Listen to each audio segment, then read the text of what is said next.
All right, Shalom. Hey, Shalom. We're the Hebrew Israelites who come in week in and week out to prophesy the gospel of Yahweh Shemi Awashai and to chant down this wicked queendom, which is America, also known as Babylon the Great in the Bible. We want to start off by giving our glory and infinite praises unto Yahweh, by Hashem, Yahweh Shai, by Hashem Rakakwadash. We're going to start our apostle the great millstone for teaching them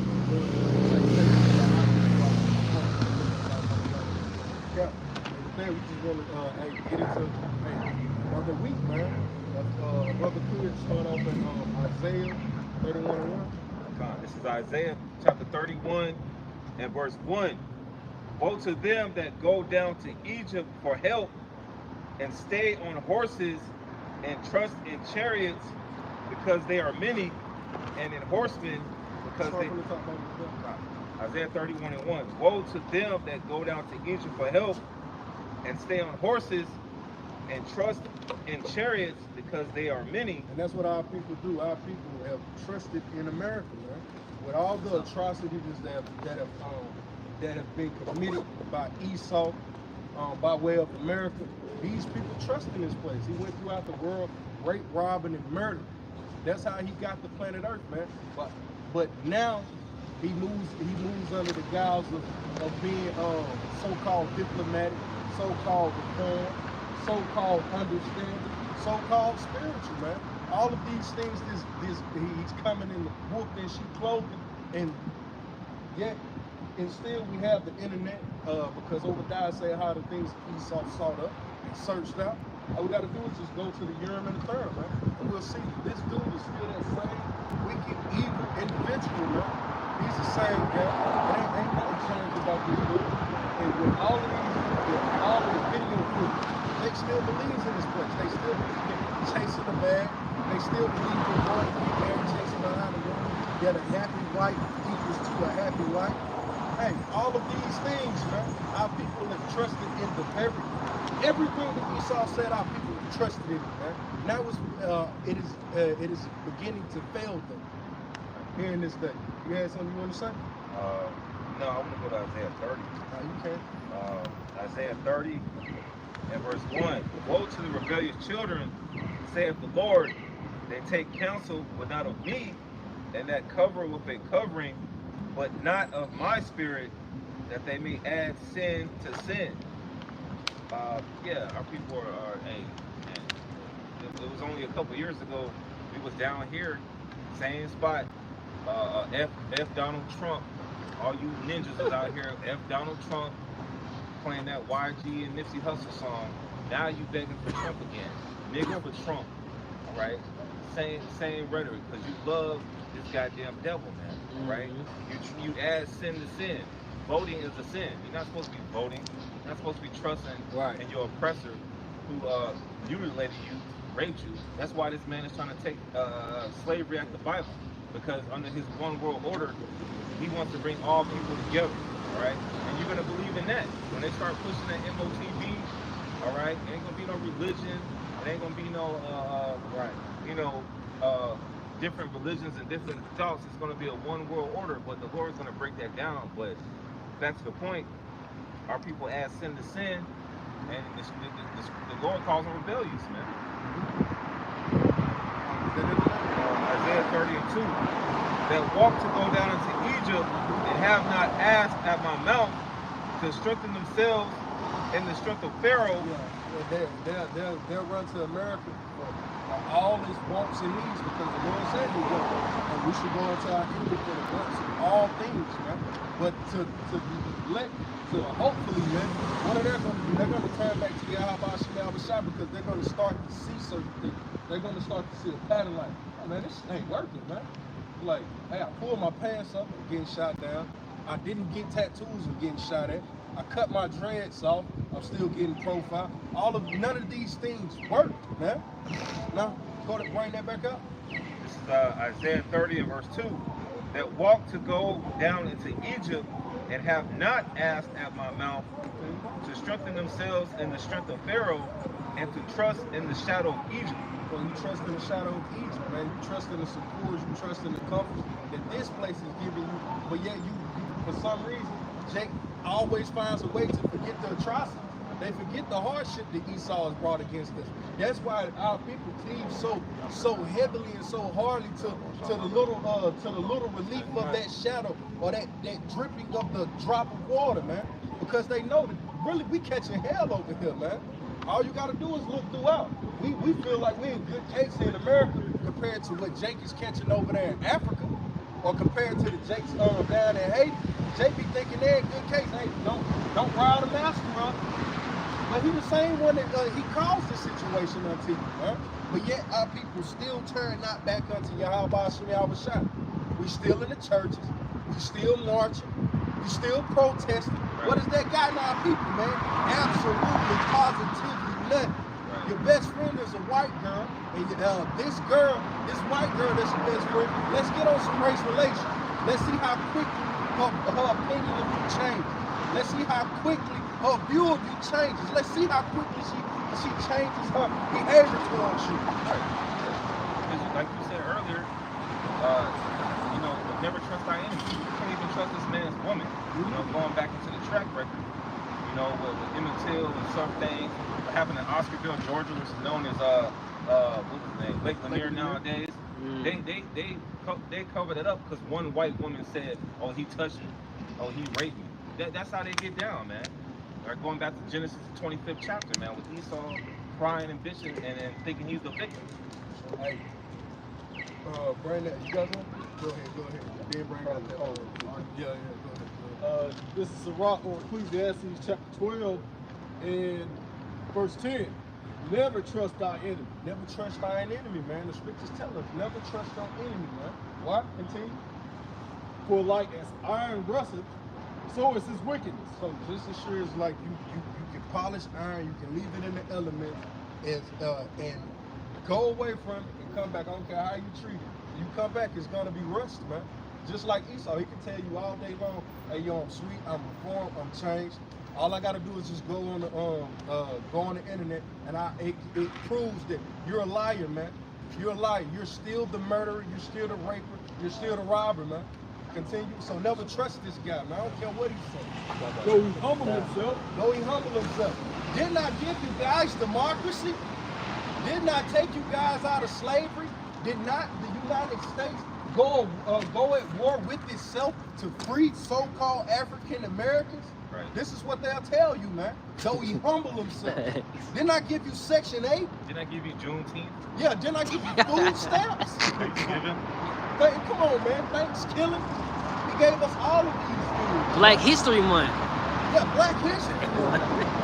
Come on, man. Hey, for holiday with Martin Luther King. Come on, man. They go crouching, yet take good heed and beware of him. Yeah, yet take good heed and be aware of him. So at one point he ruled the world through what is it? Overt. It was just outright overt racism. Now it's covert. So now he's still a racist, but now it's a little bit more humble. It's a little bit more beguiling, man. Right. Though he humbled himself, he wearing it says what? Continue. And thou shalt be unto him as if thou had wiped a looking glass. Yeah, so you believe.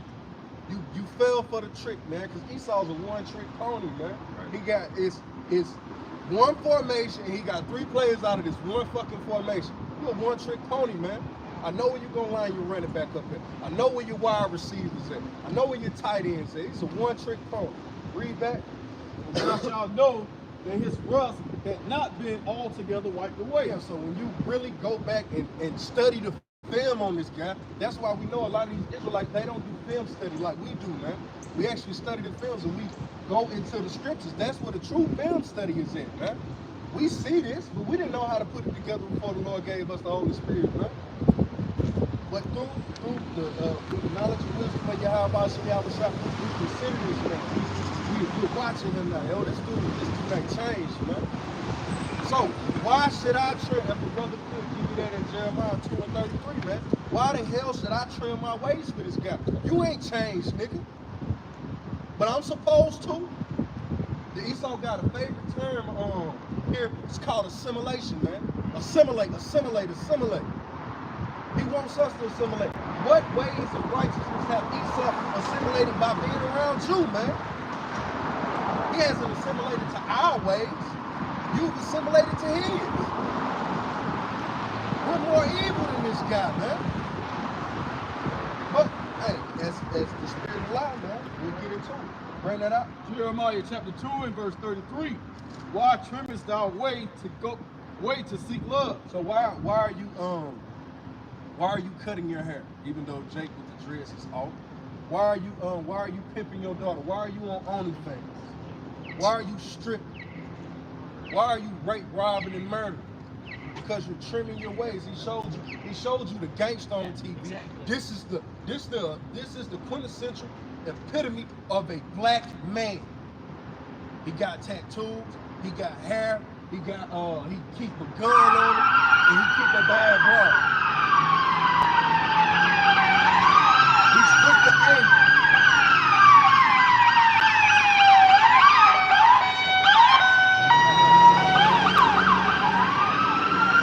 Now show you this. Here it is. It's like, how can you have a quick to anger patient thug, man? But Esau pushed all of these ideas on us, but yet he don't follow. Bring this out. Bring that out. Bring it back. Therefore hast thou also taught the wicked ones thy way. Now Jake has become more wicked than Esau. Taught the women how to go on, and Jake, well, you know this. Here it is. Esau put this for him, and hello, Jake, you'll get a turncoat Jake that'll come. Well, you know, you just tweak it this way. This will really hurt. Jake taught him how to perfect it. You had something? Yeah, this is Jeremiah chapter 5 and starting at verse 26. For among my people are found wicked men.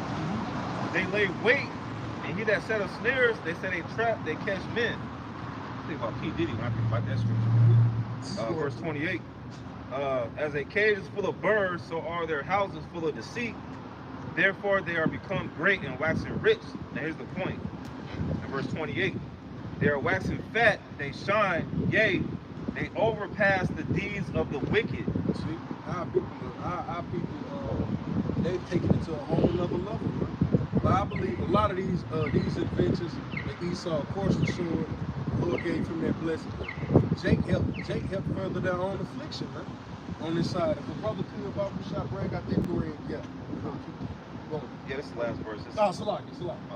No, you're not finished. Oh, Jeremiah 5 and 28. They are waxing fat, they shine, yea, they overpass the deeds of the wicked. They judge not the cause of the fatherless, yet they prosper. And the right of the needy do they not judge.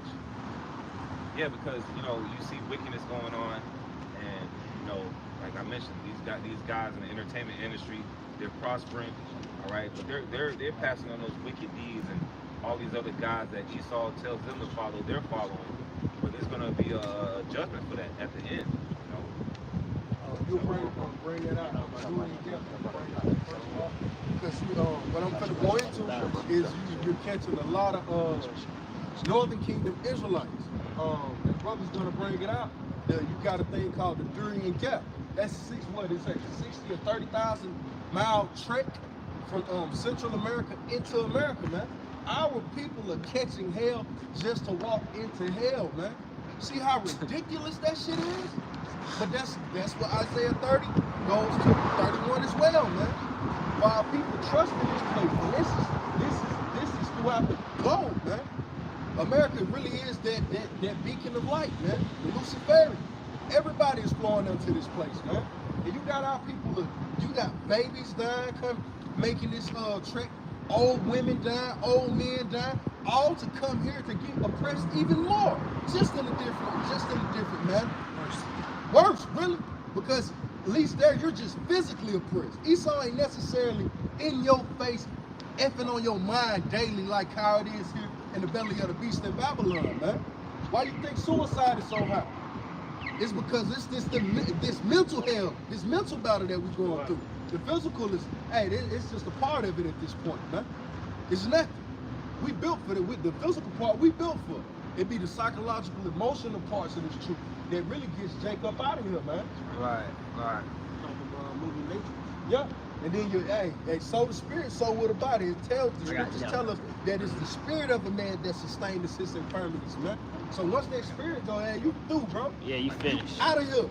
So what the hell is he pushing out there in Central America and South America? They got these people willing to risk it all, man. What the hell is going on down there? They're willing to risk it all to come into America, despite the fact that you see Issachar being gunned down in the streets out there in California and in certain parts of Florida, and Jacob's being gunned down throughout America, man. What would make them bypass all of that to seek the succors of America, man? It got to be hell, man. But that's also going into, if the Lord allow it, the Lord is gathering, hey, the scriptures tell us that what? Judah and Israel are pressed together. They were oppressed together, man. But go ahead and bring that out, talk it up. The link to this article is Council on Foreign Relations.org, and the title reads, Crossing the Darien Gap, Migrants Risk Death on the Journey to the U.S. Read that back. Crossing the Darien Gap, migrants risk death on the journey to the U.S. So they risk death, man, only to find out here later that this is your burial grounds, man. This is your damn burial ground. But Jacob's gonna risk hell to come into hell, man. Was it in the morning? Yeah, go ahead. Read that. Yeah, read that fast. The Darien Gap is an imposing obstacle on one of the world's most dangerous migration routes. Worse than the Trail of Tears, man. But yet they'll push the Trail of Tears to you. And then they'll tell you, forget about the Trail of Tears. You see? See how wicked this guy is, man? We have a modern day Trail of Tears before our eyes, and it's not even being spoken of, man. But yet our people still chase for this place. And that's the story. The chase to freedom, the chase, the run away from the white man. This is the fleeing. The fleeing to more succors, man. Trusting in that shadow of Egypt. You can continue. There's his friends down there, giving them hell and hate. See?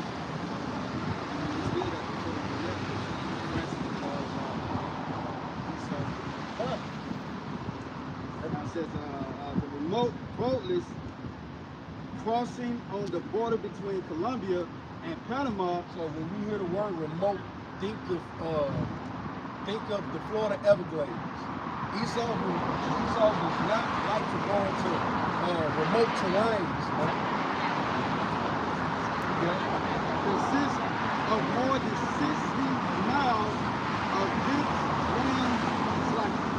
rainforests, steep mountains, and vast swamps. See, steep mountains, vast swamps. That's a perilous journey, man. Our people are catching hell just to come into it. Is that it? That's them up. It is the only overland path connecting Central and South America. Over the past few years, it has become a leading transit point for migrants in search of work and safety in the United States. You see? And hell is throughout, man. And they're saying they're seeking safety in America. That's that shadow, man. To another hell. Yeah, you just running from hell to hell, man. But this particular hell, man, it's like you're gonna find your ultimate judgment here, man. You're gonna find the missiles at the end of this road. At the end of this rainbow, hey, it's only one or two things. We're finna get that pot of gold, or you're finna eat a missile, man. But everybody, hey, they're headed to the end of the rainbow, man. Know that on that? As authorities have cracked down on the other routes by air and sea. You see, and here it is, Jake is trying to free himself from the hellish conditions that Esau created down there in Central and South America. Jake is trying to come up here to find support from the people that caused that hell. Now you got Esau hunting down on the train. Isn't that a wise and cunning hunter? Like the new Yeah, new underground railroad, man. And Esau got leopards sitting on this trail, man, to hunt you down, man, and they're gonna get paid for it. But our people have been set up in such a way through this philosophy and this blind and doctrine of Esau that this is the end all be all happiness. I ain't got my sword. I might be alright. I mean, I was at 90 when we started. Now this is from Wikipedia. The Monroe Doctrine. Right? The Monroe Doctrine is the United States foreign policy position that opposes European colonialism in the Western Hemisphere, North Central and South America. It holds that any intervention in political affairs of the Americas by foreign powers is potentially hostile act against the United States. So they're already, and this happened in 1898 with the fifth president, James Monroe.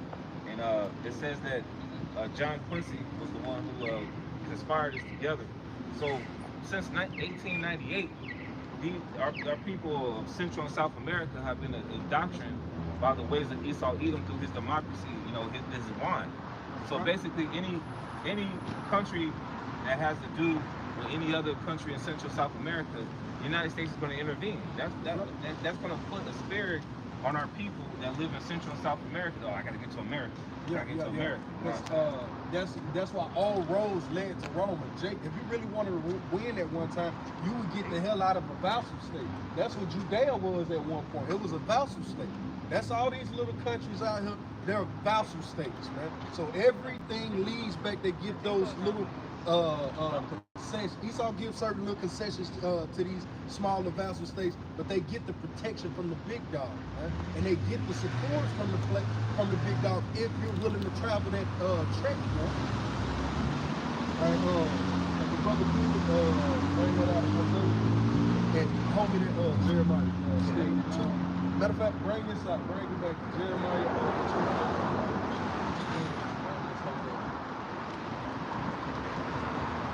Okay, come.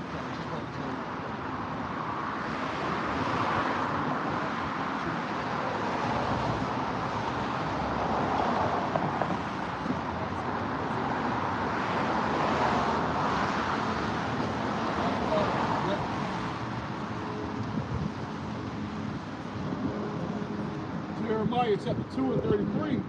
Why turnest thou thy way to seek love? Therefore hast thou also taught the wicked ones thy ways. Went over it. Now bring that out Hosea 89. This is Hosea chapter 8, verse 9. For they are gone up to Assyria, a wild ass alone by himself. Ephraim have hired lovers. Yeah, so it said Ephraim. We know Ephraim is the head tribe of the northern kingdom, which are the so-called Puerto Ricans. Now, at one point, Judah, which is considered the southern kingdom, they was doing right by the Lord. That's why they was the last one to get touched. That's why the northern kingdom went into the Assyrian captivity. They were the first ones to go off against Yahweh. It says that Ephraim has hired lovers.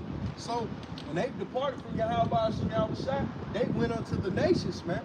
They went unto the nations to find that support, to find that understanding, to find rest, man. Why? Because the standard that Yahweh holds our people to is too grievous for 2/3, man. So within it, the northern kingdom went and hired lovers. Those lovers of the other nations, they went and started to get strength, get resources, get all manners of what have you to live. They started to trust in the nations, man. They started to move away from the spirit of Yahweh. Show me how this is any different from the Korean gap, man. Show me how it's any different. But the brother Jeremiah 4 and 30. Yeah, this is Jeremiah 4 and 30. And when thou art spoiled, what wilt thou do? And we are spoiled, man. We had that time where, we was actually you was getting kisses and you was getting hugs from your lovers, man. As the northern kingdom you see, and the southern kingdom you see at one point. It says what? Continue. Jeremiah 4 and 30. And when thou art spoiled, what wilt thou do? Though thou clothest thyself with crimson, though thou deckest thee with ornaments of gold, though thou rentest thy face with painting. Right. But that makes you think of Egypt. It makes you think of Rome. It makes you think of Jake when Jake was going catching that hell during the time of the Renaissance. I ain't talking about the Dark Age. I'm talking about the Renaissance. Now read that back. Jeremiah You 4 gotta, and 30. like the apostle said, you gotta visualize it. Mm-hmm. Okay? Jeremiah 4 and 30. And when thou art spoiled, what wilt thou do? Though thou clothest thyself with crimson, though thou deck thee with ornaments of gold, though thou rentest thy face with painting. Just like a woman, Right. you're helping. So you're doing everything to appease this bold fellow, this powerful man. I'm gonna get nice. I'm gonna make sure my voice right. I'm gonna make sure my makeup right. Make sure my body's tight. Why? Because hey, you don't want the wrath of this man to come down upon you. Why else are you getting in? Why else is you getting right, man? Because you felt some form of it. Right? Let's continue. Continue on in Jeremiah 4 and 30. In vain shalt thou make thyself fair. It says in vain. So it's pointless, it's useless. So it's pointless for our people to make ourselves fair. The best thing for our people to do is to go back to the ways of Yahweh Shemel Shah. So what if I ain't got the lined up beard? Right? So what if I ain't got the most common arrayed lip? Who gives a damn, man? Because it benefited us none, man. We went to school. We stayed in the churches. What has that gotten us? We bought of your feminism. What has that gotten our women? Jake fell for the simp culture coming out of the 80s and the 90s, the 70s, 80s, and the 90s. You treat the woman right. What did that do for you, man? So I'm more inclined to go back into the ways of my forefathers, man. That man seemed happy.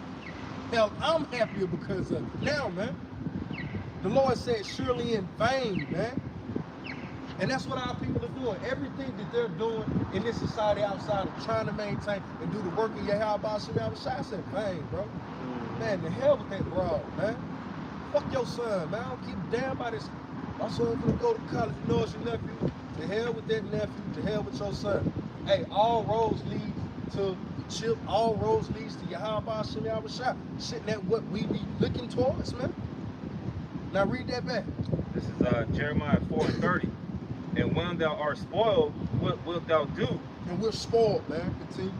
Though thou clothest thyself with crimson, though thou deckest thee with ornaments of gold, though thou rentest thy face with painting, in vain shalt thou make thyself fair. Protesting.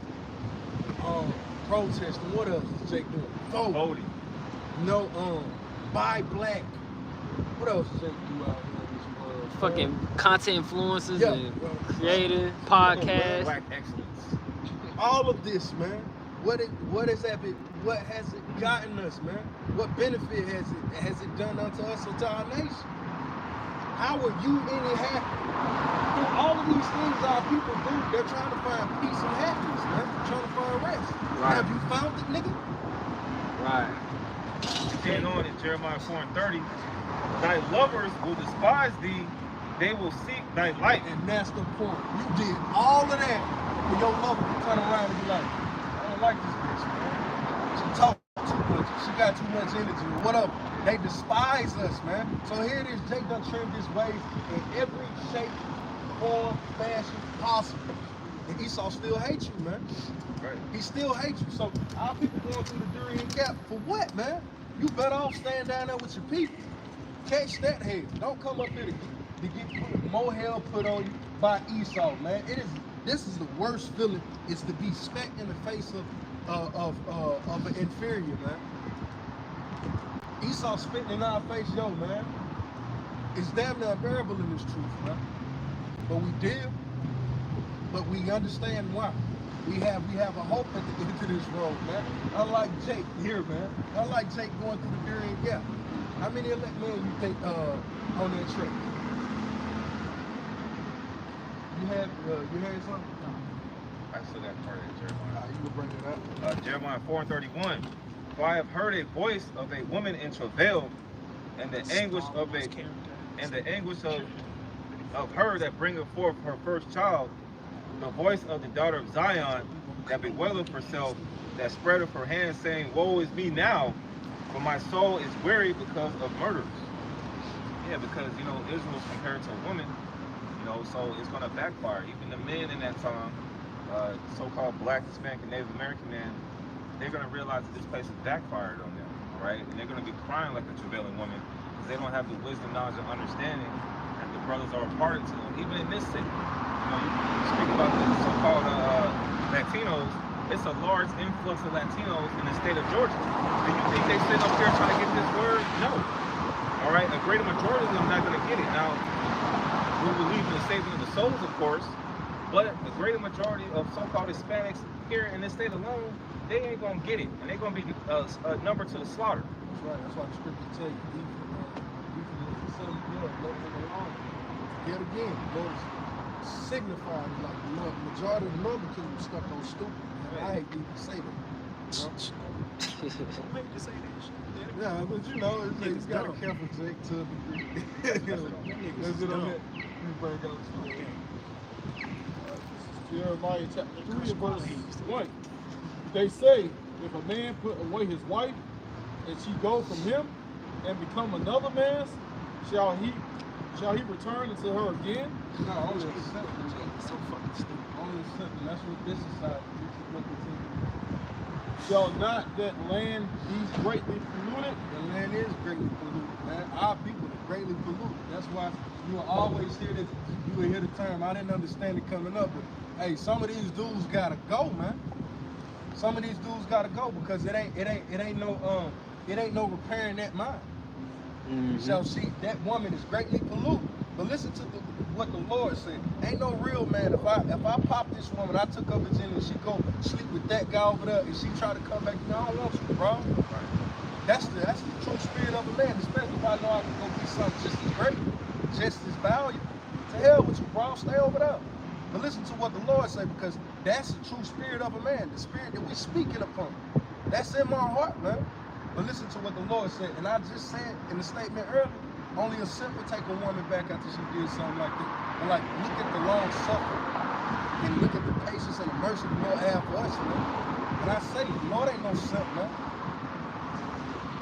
The righteous power, continue. But thou hast played the harlot with many lovers. Yeah, then they say the Ephraim hired lovers. So these people, they trust in the things that they can see. They trust in the things that they can touch. All right, continue. Yet return again to me, said the Lord Yahweh. And so, yeah, that broad would be considered a whore, man. But the Lord say, hey, I know what you did, but hey, I did all of this for you. Did not the scriptures tell us that the world was made for our sake? I did this all for you, man. But yet return unto me. Come. But yet return unto me. You see, Esau was showing our people all these little goodies, but he's constantly throwing you crumbs. Everything the Lord showed behind him, he telling you, man, you can have it. Man. I did this for you. He tells you what a man will do for a woman. He'll go into a cave full of lions to bring back that gift and give it to who? Not himself, but the one. Everything that's behind the Lord is for us, man. If you're willing to take this, hey, return back unto me. Yep. Don't mean I ain't gonna touch it. I ain't gonna put my hands on you, man. Hey, you did me dirty. Hey, hey, you gotta feel me. You gonna feel me. But he said, what? Turn unto me, man. And that's us. We're returning unto the Father, man. I don't care what blow he throw. Hey, Lord, hey, allow me to be able to deal, man. Continue. Lift up now. Just read it back. I think this brother has it. Jeremiah 3 and 1. They say, if a man put away his wife, and she go from him and become another man's, shall he return unto her again? Shall not that land be greatly polluted?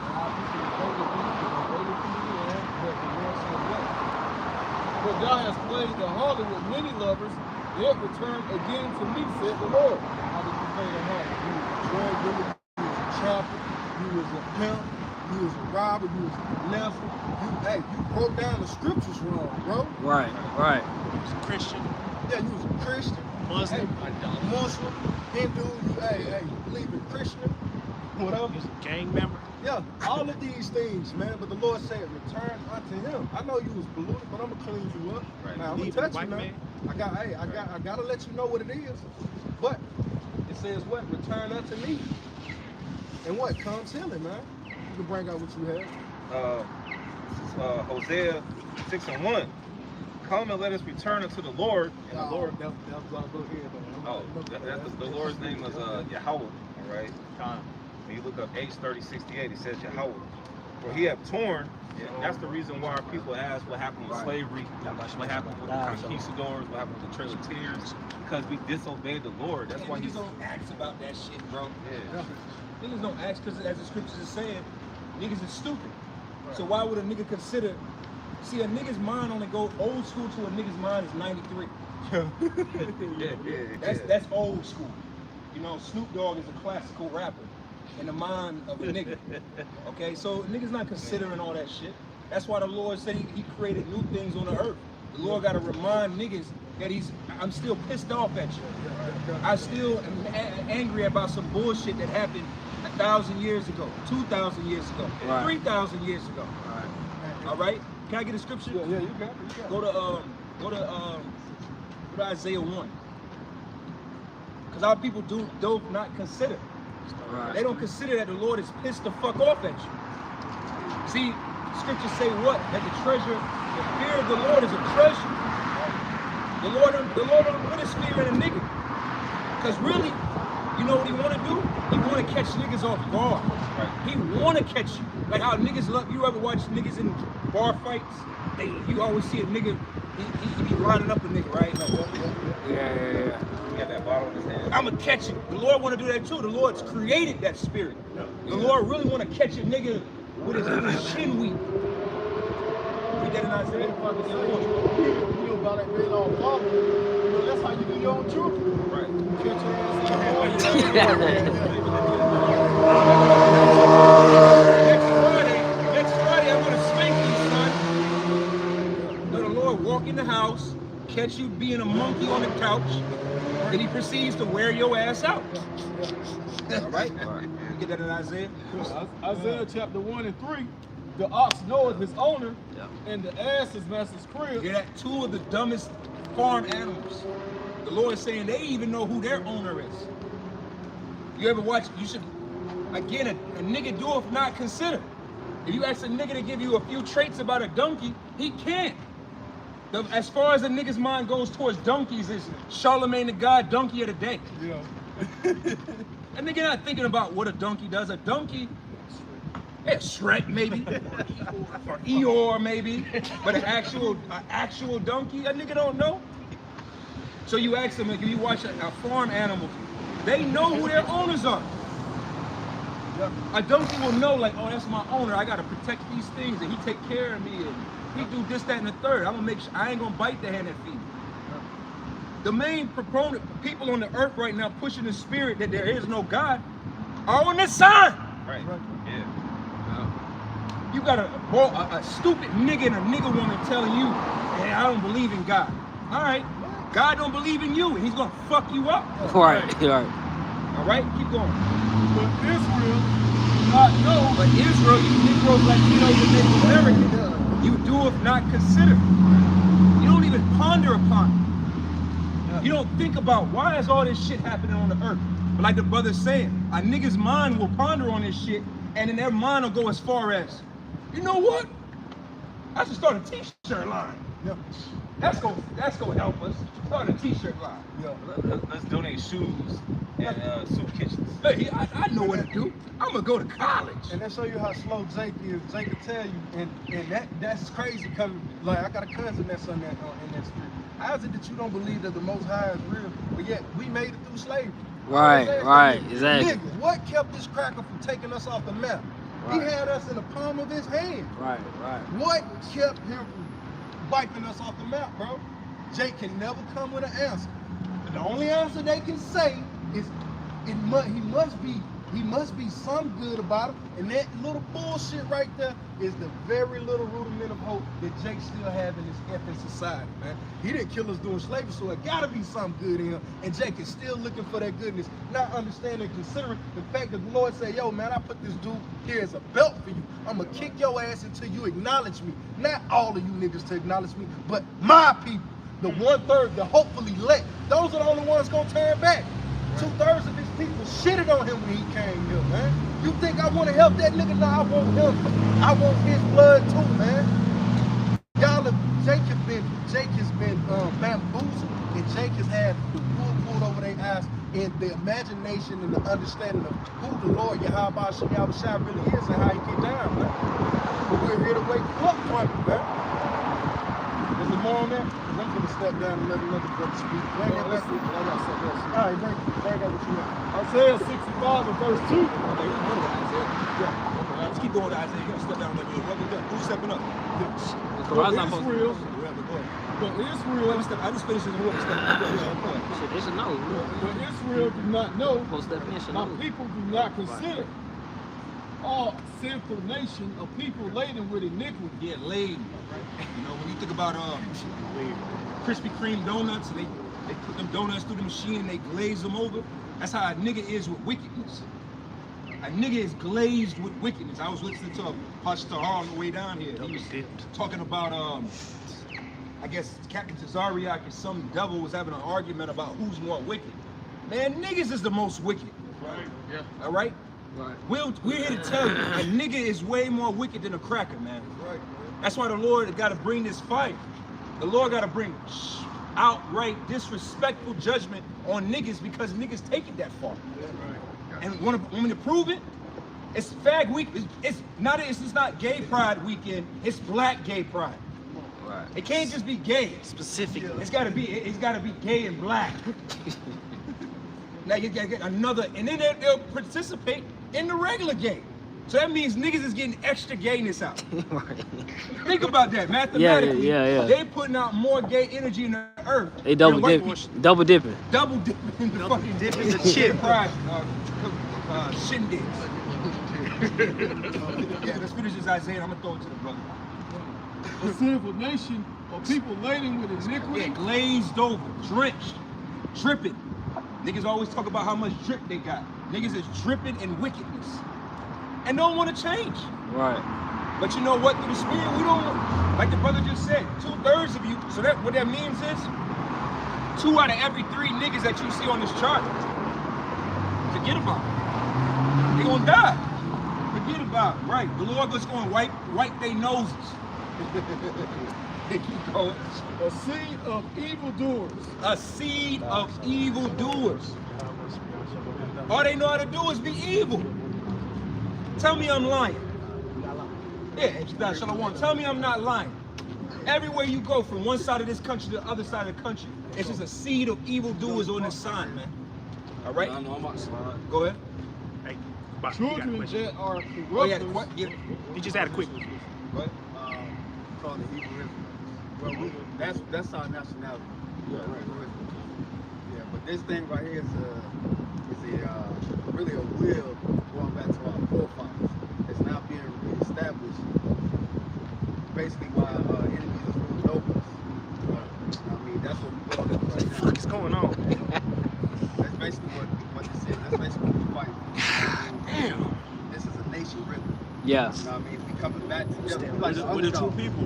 Yeah, we're the true people. Yeah, we're the true people. The Lord is waking us back up to who we really is.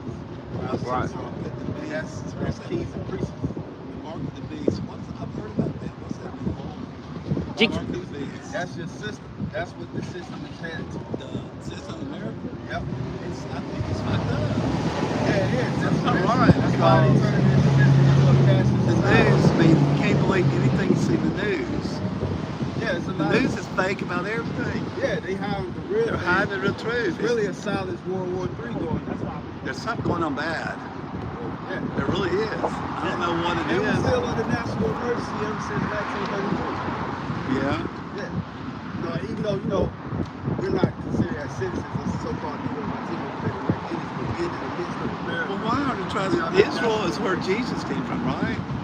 Jesus came from Israel, Jerusalem, and all that, right? I'm This confused. is Revelation 13. No, he doesn't do that. Go back to what Yeah, what?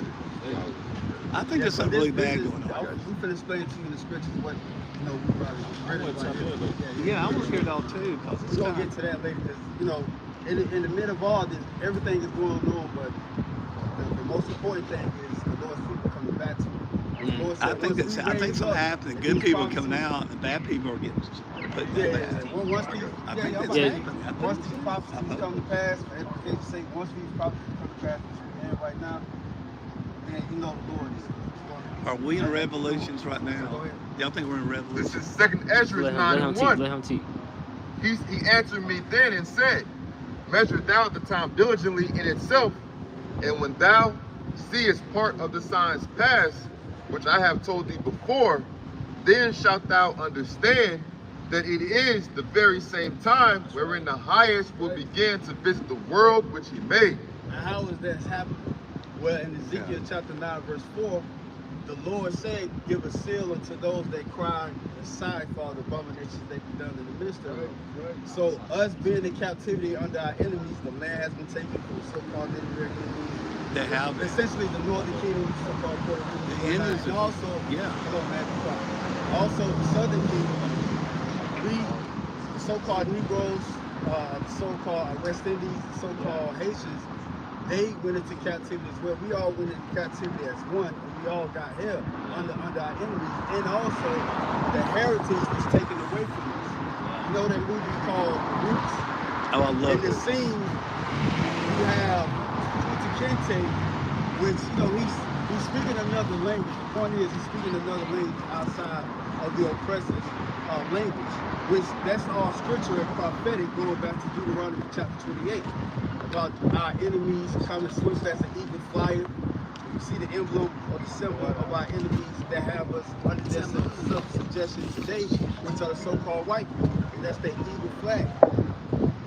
So going back to the curses, our people we literally are fulfilling these the signs of the curses, like it says in Deuteronomy chapter 2, verse 46. And that's literally going into this being a sign of the elect waking up. This is really big. The government, you think the government is scared of World War III fight with Russia and its allies? No. Really, the so-called white man is afraid of Jake waking back up. Right. Because we got the birthright, which he has the constellation of the birthright, which our forefather Isaac gave him, but it's only for a temporary time, like it says in Job chapter 20. The triumphing of the wicked is but for a short moment. This is what they're afraid of. Yeah. We're about to get into it. So we measure the time diligently in itself, right? So showing who this is talking about, Spirit bear witness with our spirit that we are the children of the Heavenly Father. Right. He said, what? In thy captivity, Yeah, that's thou it. shalt remember Remember that thyself. still. Right. This is the great phenomenon that the Willie Lynch book was talking about, that was going to break that 300-year axis. The cycle of Jake just being under captivity. The founding fathers of America, they literally show you in history that these people are our enemies and that they fit the description that the Bible speaks about. How our enemy is going to have us in captivity. We went over here in slave ships, Deuteronomy chapter 28, verse 68. So all these signs, it's literally clear, Jake, you have no cloak for your sins. And also admitted that, the Lord said what? Esau kingdom is going to fall. Continue on that. Continue on that. 2nd Ezra 9 and 3. Therefore, when there shall be seen earthquakes and uproars of the people in the world, We've then seen that all over the news. Earthquakes are everywhere. Yep, earthquakes And everywhere, hurricanes everything is get recorded. bad, and everything's getting bad. And it's getting worse and worse and Yes. worse. And also the Lord said he's going to start at the house of Israel first to commit slaughtering judgment. You go on different YouTube blogs, you see all these murder cases hot too. They ain't talking about 2 years ago cold cases coming out. No, it's happening daily, man. Right. Especially amongst our women. They Women are there's a channel on victimized. YouTube called Black Girl Lost. It's a story literally every It's day absolutely true. of Evites getting caught out there and going back to the Heavenly Father. The Lord spoke about that in 1 Peter chapter 4, verse 17. Why? Because the Lord is coming back, yo. And like I said, we're gonna mention, the enemy. I think he is. I do. Point in this, but it's time for you, Jace, to wake up. Because Jake, yep. And hopefully, the dude went to go park his car. But, literally, like, Jake supposed to be craving the truth like that. Right, yeah, you better go park the fucking You know car. what I mean? Because he had great Okay, vision. I've got to go in a second. I I got to go in a second. Can I ask one yeah, question? go ahead. And that, first, let this brother get Revelation chapter. Okay, I'll hear Revelation. This is Revelation chapter 1, verse 3. Blessed is he that readeth, and they that hear the words of this prophecy and Yes. keep those things which are written therein. And like I said, the children of Israel is going back to their nationality. This is what Esau is scared of. What's that? This disclosed classified information from the FBI, Project Megiddo. They have us under the label Black Hebrew Israelites as an extremist terrorist group. This we're right. on the Washington on the government. This is who they scared of because Esau kingdom is going down. Yeah. Revelation chapter 12, verse 12. Satan knowing that he have but a Short time. If I can add to the point, that's why the scripture said, "Blessed is he that readeth," because you will be in the know. Right. You would know the things that's going on, like the brother said. We know that Esau got us on the terrorists. The chosen ones will be the ones woken up to what's really going on in this world. Right. The government is not for you Jakes or you Israelites' best interest. Hell, even his own people. His own people is going to get caught out there in the slaughter. Even Alex Jones years ago came upon this podcast, and I'm going to go ahead and give back to you the scriptures. Alex Jones, he came out that his rich friends in America, the top 1%, they're moving out of America and taking their business with them. Why? Because they said they know something horrible is about to happen to America. The elites that set up America, they didn't have it in your best interest. You so-called sovereignties, you Edomites, they didn't have it in your best interest to really fulfill the perpetual enjoyment of you being in your own country. This America is a corporation, so you going down with it. Go ahead. 2 Ezra 9:4. Mm-hmm.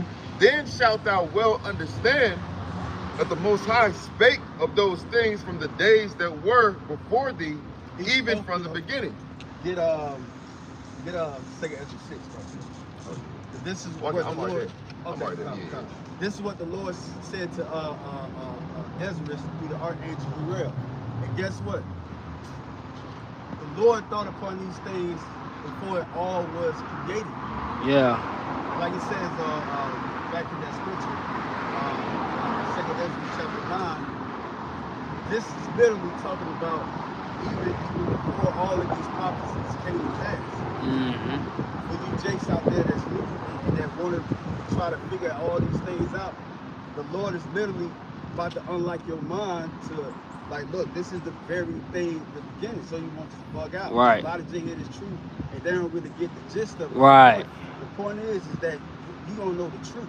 Yeah. Go ahead. Yeah, the elect. The Yeah. truth of The- everything, like you yeah. said, this is the matrix, yo. And Yeah. the matrix is designed to keep you Jakes down, Yeah. but it's not going to keep the elect down of Israel because there's no enchantment against Jacob. Yeah. Jacob must, it's a commandment. That word must is a commandment. Shall. Right. Right. Must go into kingdomship. Yeah. Hey, what you said, that should really shock Jake, knowing that these words are written before it to happen, before they actually happen. That should shock, prophecies should really shock the people. Like, damn, the Bible ain't this undefeated. Right. You know? Undefeated. It's no doctrine that can match up with this doctrine. None should want her mate. Right. Right. Jake going to Muslim, Jake going to damn Buddha, Jake going to Mecca. Yeah. Right. Kevin Gates and all of them, they all in the rap game talking about Allah. Allah is a Hebrew word going back to power. Power. Yeah, Right. Yeah, all of them, they bugged out. But this Bugged is the out, true man. doctrine that's not watered down. This is real life in your face, just like these rich elite family wills. 2 Ezra 6 and verse 7. Then answered I and said, what shall be the parting asunder of the time? What should be a part of the Son? Meaning what? What should be the end of the beginning of things? Go ahead. Or when shall be Because the Lord always talk about Israel going into the promise. Ever since Abraham, Isaac, and Jacob. But the promise hasn't been fulfilled. Why? Because Jacob is still under suggestion to our enemies. Go ahead. Okay. Or when shall be the end of the first and the beginning of it that followeth? Verse 8. And he answered unto me, from Abraham unto Isaac, when Jacob and Esau were born of him, Jacob's hand held first the heel of Esau. See, if I may say, this story of Jacob and Esau is one of the heaviest stories of all time. That's why when you do a simple Google search, if you go to Google and you ask, who's Esau?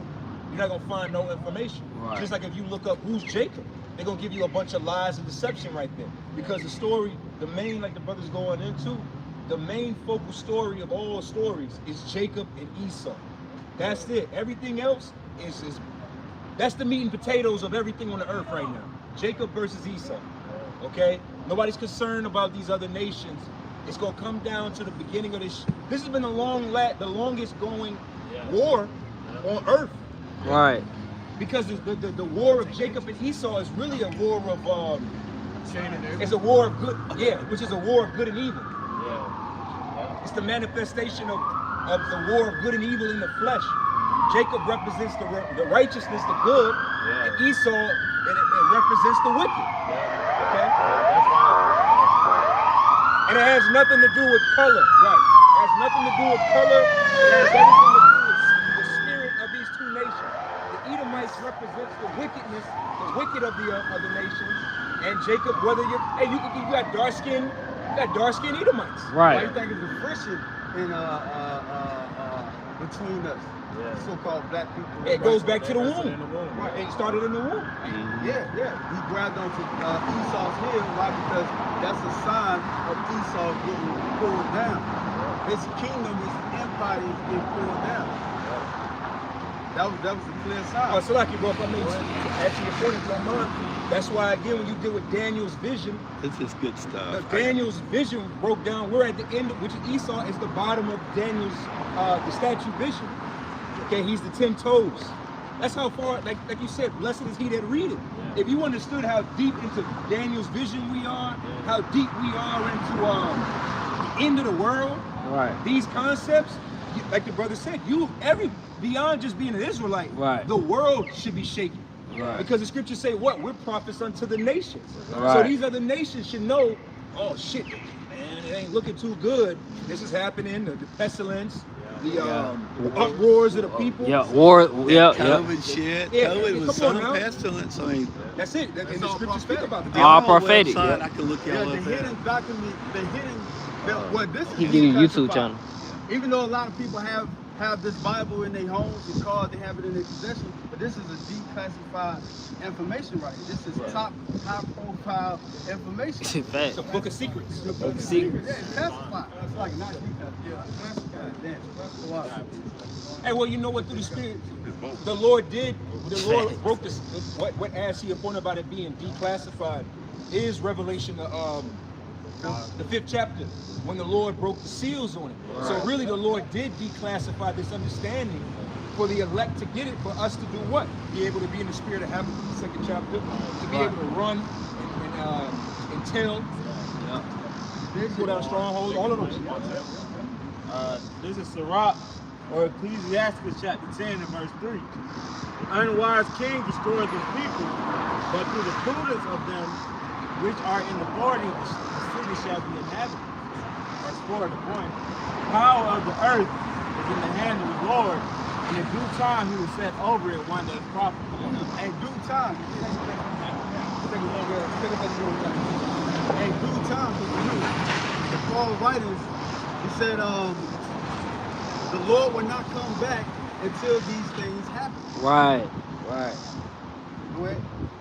2 Thessalonians chapter 2, I'll start at verse 3. It says, let no man deceive you by any means, for that day shall not come, except there come a falling away first, and that man of sin shall be revealed, the son of perdition. 1969, one West. Right. Ain't no Edomite gonna stand Come. Alba Bivens came up on the scene. That was literally the clear sign of prophecies coming to pass. Malachi chapter 4. Yep. Before the great judgment day, Elijah come yep. back. We are reincarnated through the spirit. Right. These reincarnation. Yeah. So these things came to pass. Like I said, from the school being created, the truth being pushed all the way up to these times. These are clear signs that the Lord's workings are in motion. It's Right. in place. Right. These are the words of life. They are living words. We're still in biblical times. Yeah. The Lord said these things will not happen until until these things happen. The kingdom of heaven is on its way, but these things has to happen. Go ahead. Verse 4, who opposes and exalteth himself above all things that is called the Most High. Yeah, that's talking about Esau. And then in 1969 too, or after, well, a year later, the year before that, we had the Apollo. Speaks about that in Obadiah chapter 1.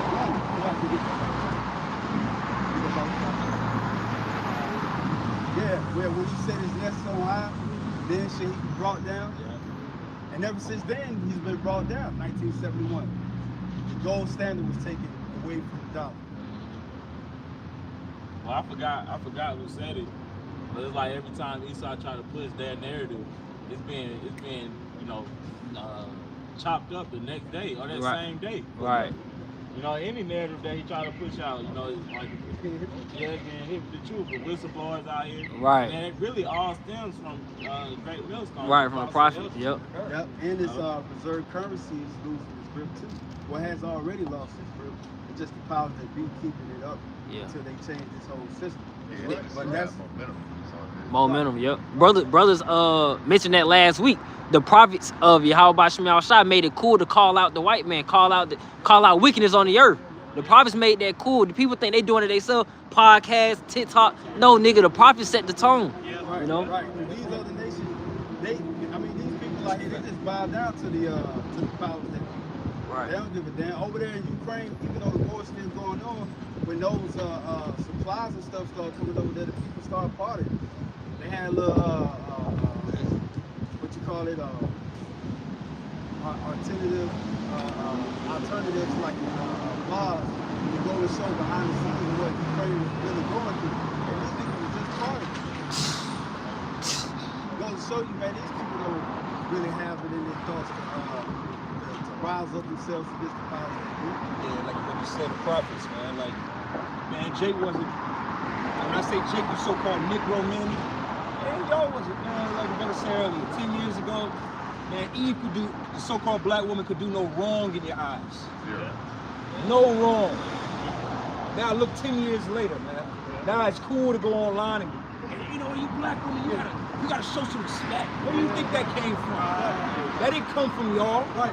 That came from us. Yeah, Right. these people are Starting with our apostles and elders, man. Right. Oh, the same thing that happened in Acts. That women crying out about the prophets and the things of the scriptures, and Paul had to rebuke them. Yep. And he had a great following and stuff like that, but these people were just really there to just be entertained. Right. They had all many other gods, Ephesus and all that. But when the truth is in this, is in the place to shed the light on things. That's what these people are, mouth to the flame. Like I said, going back to the chronology of Jake rising up back into their rightful state, these things are happening right now. So the brother, you can get that in 2 Thessalonians 2, continue on that, and then go back to Psalms 50, verse 21. Okay. Well, 18. All right. Second Thessalonians 2 and 4. It says, who opposes and exalteth himself above all that is called the Most High, or that is worship, so that he Esau is claiming to be one of the like Job chapter 9 verse 24. Right. To that the earth is given into the hands of the wicked. When Esau risen up out of those caves, you know, the Ottoman Turks and these different Edomite establishments went around the country, it started rising in power. Yeah, they're really something. But like you said, the name promotion is given from the Heavenly Father. It's not from the east nor from the west. You can't conspire to get kingdoms over people, just like Cyrus the Persian. This cat, he literally stated that the Lord told him to be in that state. Told him that he was going to have a kingdom. Our power, our God that we worship, not these other nations' gods. So like I said, Esau, he set himself up to be that power God because it's his time. Esau is going down. 2 Ezra chapter 6 to 9, that brother gonna go into that. It says, or that is worship, so that he as the Most High sitteth in the temple of the Most High, showing himself that he is the Most High. Showing himself that he is the Most High. Isaiah chapter 14. And look, with this system being in place, all of these economic experts have said the same thing. He wants total power. This government wants totalitarian over the people. Because this is already, we already living in a communist state. We already living in imperialism. It's just designing ways to make the people seem like it's like how they say it. This is land of the free, home of the brave, land of milk and honey, but it's not. Yeah, We're people have literally built, the focus. people, these people have built their own prison system. You built the prison, Within the prison. you're within the prison, you built the prison, and you're your own prison guards. Right.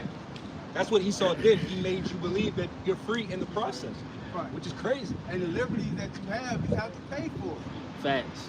You have to renew your ID to drive. You have to pay bills on the land that you're staying on. Well, you gotta, you know, a nigga's, like we were saying, a nigga's response to this society is business.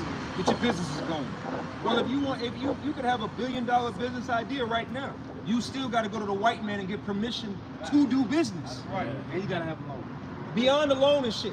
You gotta walk your ass down to your Secretary of State. You get all the money. You gotta take your ass to the Secretary of State. You gotta go fill out your every nigga, right? LLC. Become LLC gurus and shit, right? You're all guru LLC niggas now, right? The very fact that you gotta go get an LLC is because you gotta go to the white man for everything. Right. Just go ahead and start a business tomorrow and see how that shit don't get shut down. I thought you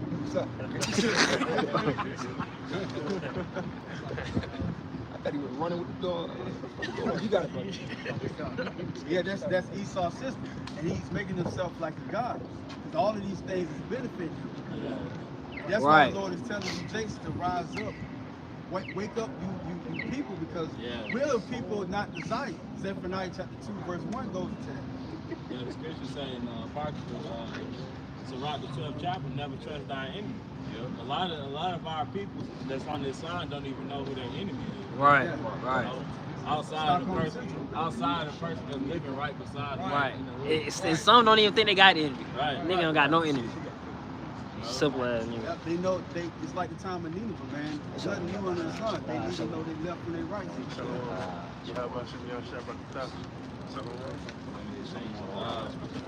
Second Thessalonians 2:5. Remember ye not that when I was yet with you, I told you these things. And now you know what withholdeth, that he might be revealed in his time. These are the mysteries that the Lord gave to the prophets. Amos chapter 3, verse 7. These are the mysteries, Jake. And guess what? The election has obtained it. Right. Romans chapter 11, verse 7 goes into that. Vengeance is the Lord, like it says in Romans chapter 12, verse 19. We don't have to get guns and like the Grandmaster Flex. You see what happened to his organization? Dime right now. Right. on his own will. Just like the Spartans towards the end of Roman Empire, which you had the end of Roman Empire. Right, zealots, yeah, And you zealots. still got these zealots out here that's doing their own will. But it's going to happen through the will of the Heavenly Father. Right. And we see it in that time. No man can come up against this. It says, verse 6, but the mystery of iniquity doeth already work. The mystery of iniquity already worked, man. Like I said, we got the mysteries. We got the untold things. These are sacred things. But see, even with that mystery of iniquity, that's going into the so-called white man. They leave the wrong time together and categorize it. But that's something that a lot of people don't know. The very fact that we come out here is we got to remind our people weekly, daily. Yeah. You know the white man is the devil, right? You know the so-called white man is Esau, and Esau is your enemy. We have to. That's a mystery. Yeah, that's a mystery. Even though our people are getting railroaded all day, every day in this society, we still got to come out here and remind them. Hey, so none of you can say that nobody told you that the white man's your enemy. Right. Okay, these Edomites, and I can't wait. That's why, you know what? I can't wait till Yahweh Shai really give Esau. Can I get one scripture real quick, brother? Get Revelation, what is that? Revelation 12? Oh yeah, 12 and 12. Yep. Because see, the Lord gonna give this so-called white man, these Edomites, the green light. He gonna put this spirit on this so-called white man that's gonna make that Christopher Columbus 1942 shit look like 2023. You know how these white people be out here in 2023, they friendly as hell, be eating muffins. The Lord's about to make Christopher Columbus Right. look like your neighborhood white man. Yeah. Real shit though. Real. Yeah. You know, that's the spirit. I was about to say that. Because see, we blessed are he that readeth. We know Christopher Columbus said in his journal that he didn't even put his sword down for 1 hour. He was just running through the northern kingdom. So again, when I'm saying what I'm saying, the Lord is about to put a spirit on these so-called white people. That's gonna make that shit look like Daniel 12:1. That's gonna make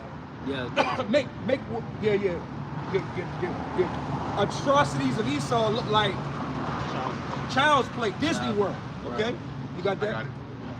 This Revelation 12:12 it says, "Therefore rejoice, ye heavens, and ye that dwell in them. Woe to the inhabitants of the earth." Woe is a word for destruction. Woe unto the inhabitants of the earth. Because another thing that niggas need to get out of their head is, oh, well, let's just flee. Right. Let's go to, I'm going to South America. I'm getting away. Oh, let's go to Africa. I'm going to Kenya to get away from it. Oh, let's go to Europe or wherever the fuck your mind cook up to go to. The world, the earth was given into the hand of the wicked. You can't run from this ass whooping. Right. Period. Right. Either the Lord is with you and he's gonna be with you to save you, or you gonna get your ass. But listen, there's Israelites in all parts of the world. Right. They gonna get fucked up too. Yeah. The Lord ain't with them. You keep going, brother. Woe to the inhabitants of the earth and of the sea, for the devil is come down unto you, having great wrath, because he knoweth that he hath but a short time. Now go down a few verses. I think it tells you, because see, people are say devil. Their mind gonna cook up, you know, a New Jersey devil, like a red devil with horns and a tail, like Nightcrawler. No, man. No, that's talking about the so-called white man. When you skip down, I think to verse 16, it lets you know that that devil is a man. Look at just a few verses down, that same chapter. I can read verses. That old serpent, yeah, the old serpent, the devil. Yeah, it might be 15. It's like 15. Might be 15. That's like you should have just kept going. This is Revelation 12:15. It says, "And the serpent cast out his mouth water as a flood after the woman, that he might cause her to be carried away of the flood. And the earth helped the woman." And the verse 9. Go to verse 9. Yeah, Revelation 12:9. "And the great dragon was cast out, that old serpent called the devil and Satan, which deceiveth the whole world. He was cast out into the earth, and his angels were cast out with him." Yeah, this is a man. Keep going. Verse 10.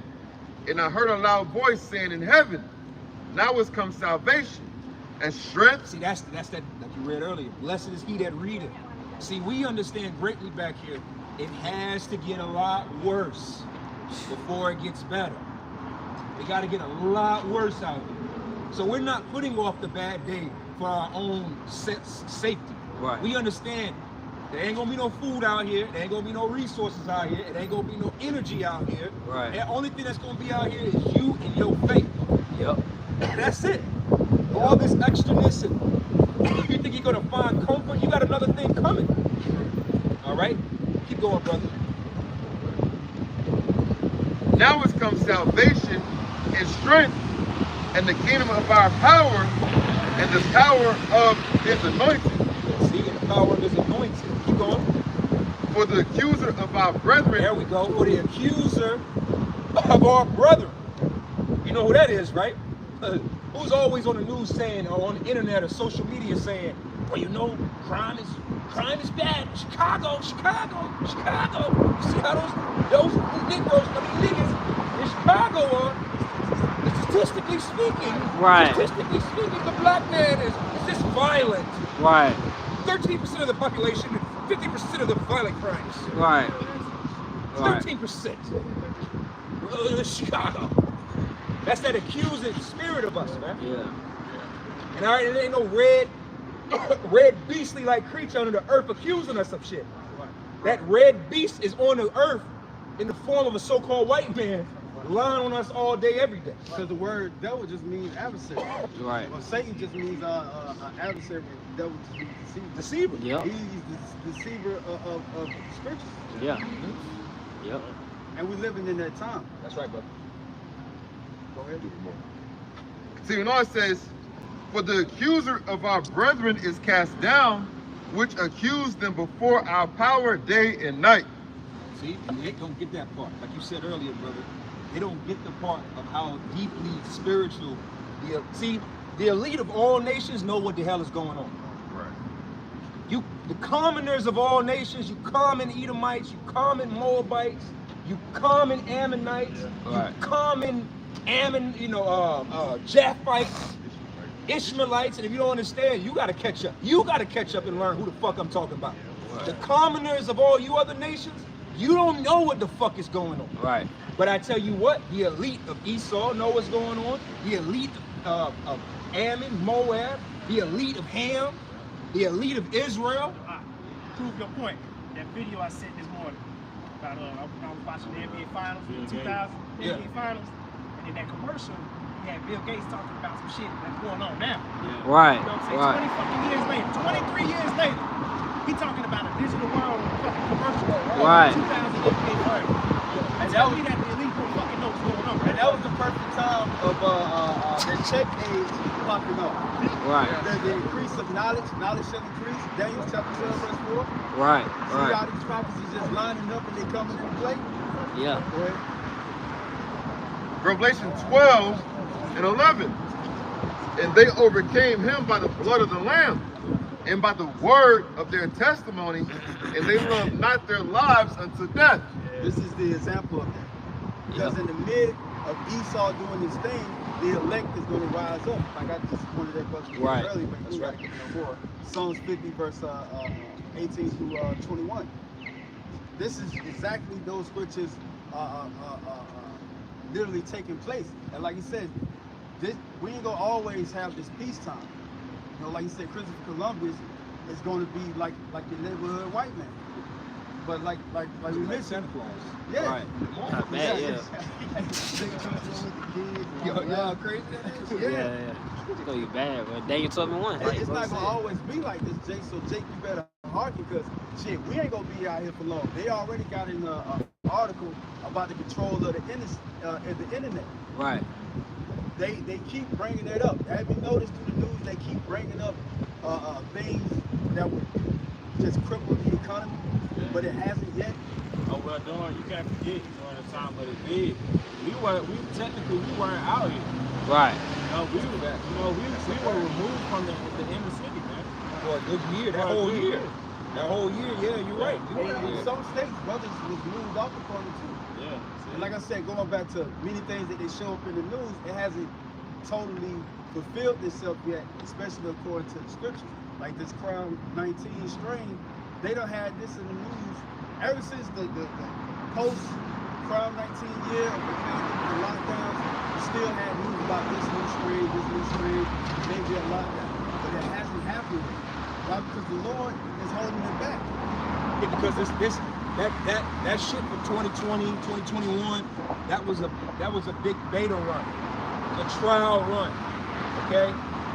Like you niggas in Forex, right? You can log into a computer and you can trade with fake money. That's what that was. It was a demo. It's a demo. That was the demo run. What we about to go through now, this ain't about to be no demo, but while niggas is still working, every nigga got a mind play that they think when they shut this bitch down, y'all just gonna get PPPs and unemployment out the ass. You know, you're gonna work from home again and, you know, watch Netflix, man. Right. Hell fucking no, man. Right. You ain't gonna find Not this next go round, oh no. That's You it. gonna have to, they're gonna make sure we gonna say it, man. They're gonna make sure you had that chip in you. You're gonna make sure you had that juice in you. Right. And you're gonna have to be fully, basically like I was saying to the brother, basically you're gonna have to get on your knees and suck the white man off. Worship the image of the beast. Yeah, basically, like to put it in layman's terms, the white man is about to come down with that pressure and he gonna make you get down on your knees Submit. and suck him off in front of your family. That's it. In the name of bread and water. Because everybody that's not written in the book of life or the Lamb shall worship the beast. Everybody's going to worship this beast. They don't need you to go in the life is really going to have another title when this new world order is really complete, but it's still going to be on the same allies or same names that is formed as the beast. You people are going to worship it, especially in this system that's about to take place. This RFID chip system is literally like here. It's here. Yeah, it's here. Yeah. It's here. Ain't nobody got cash in these stores. Oh. Y'all know you can't go into crystals and crystals is cashless, baby. Yeah. As of, I want to say the 1st, the 28th or the 1st, the end of the month, the beginning of this month, you can't go into crystals and have your 503. So what do you think? That's going to flow onto everything else, man. Okay, you got a new thing. I'm slucky, bro. You got a new thing out here called reverse ATMs. Right. Yeah. You know how niggas love the ATM businesses and like setting up businesses. Well, you got a new thing of business. It's called a reverse ATM, where basically you put your money in it. You get a card. It gives you a card. This is where we are now. Right. You feed your money into the machine. Right. They're gonna give you a prepaid debit card. Right. Like Marta. Same thing with Marta. It's Marta, yeah. Did that shit Yep. like 12, Coins, 15 years ago. cash, Some shit. yep. And then they went over to the Breeze card. Yeah. Same shit. That's the same thing with the payphones. Ain't a payphone on the corner. There Yeah. used to be a lot of payphones. Yeah. Right. Now there's no more payphones. Yeah. Everybody got a phone. Hell, you get a free phone. Yeah. You got the same features, the Obamacare phone. Yeah. Obama phone. It's a big. Yeah, these social engineers that Esau been doing behind the scenes and mentioning Bill Gates, they're coming to fruition, but it's all filtering into what the Lord already documented. Right. Even though it's turned another way as the prophet seen fit in those times. Yeah. You know, the scholars, be doing the scriptures from Hebrew. It's literally still happening Right. as we speak. If I can answer your point, they just like brothers were going out with the examples. Amazon One or Amazon Pay with Whole Foods, where they got to pay by pound. Just like we do with open our phone, just like we open our phone with Face ID, they getting everybody ready to to wave that hand across the skin. Getting used to it, yeah. That's gonna be the new luxury, Yeah, you know. Right. Another Right. solid application of Esau indoctrinated people is getting tattoos. He made tattoos popular.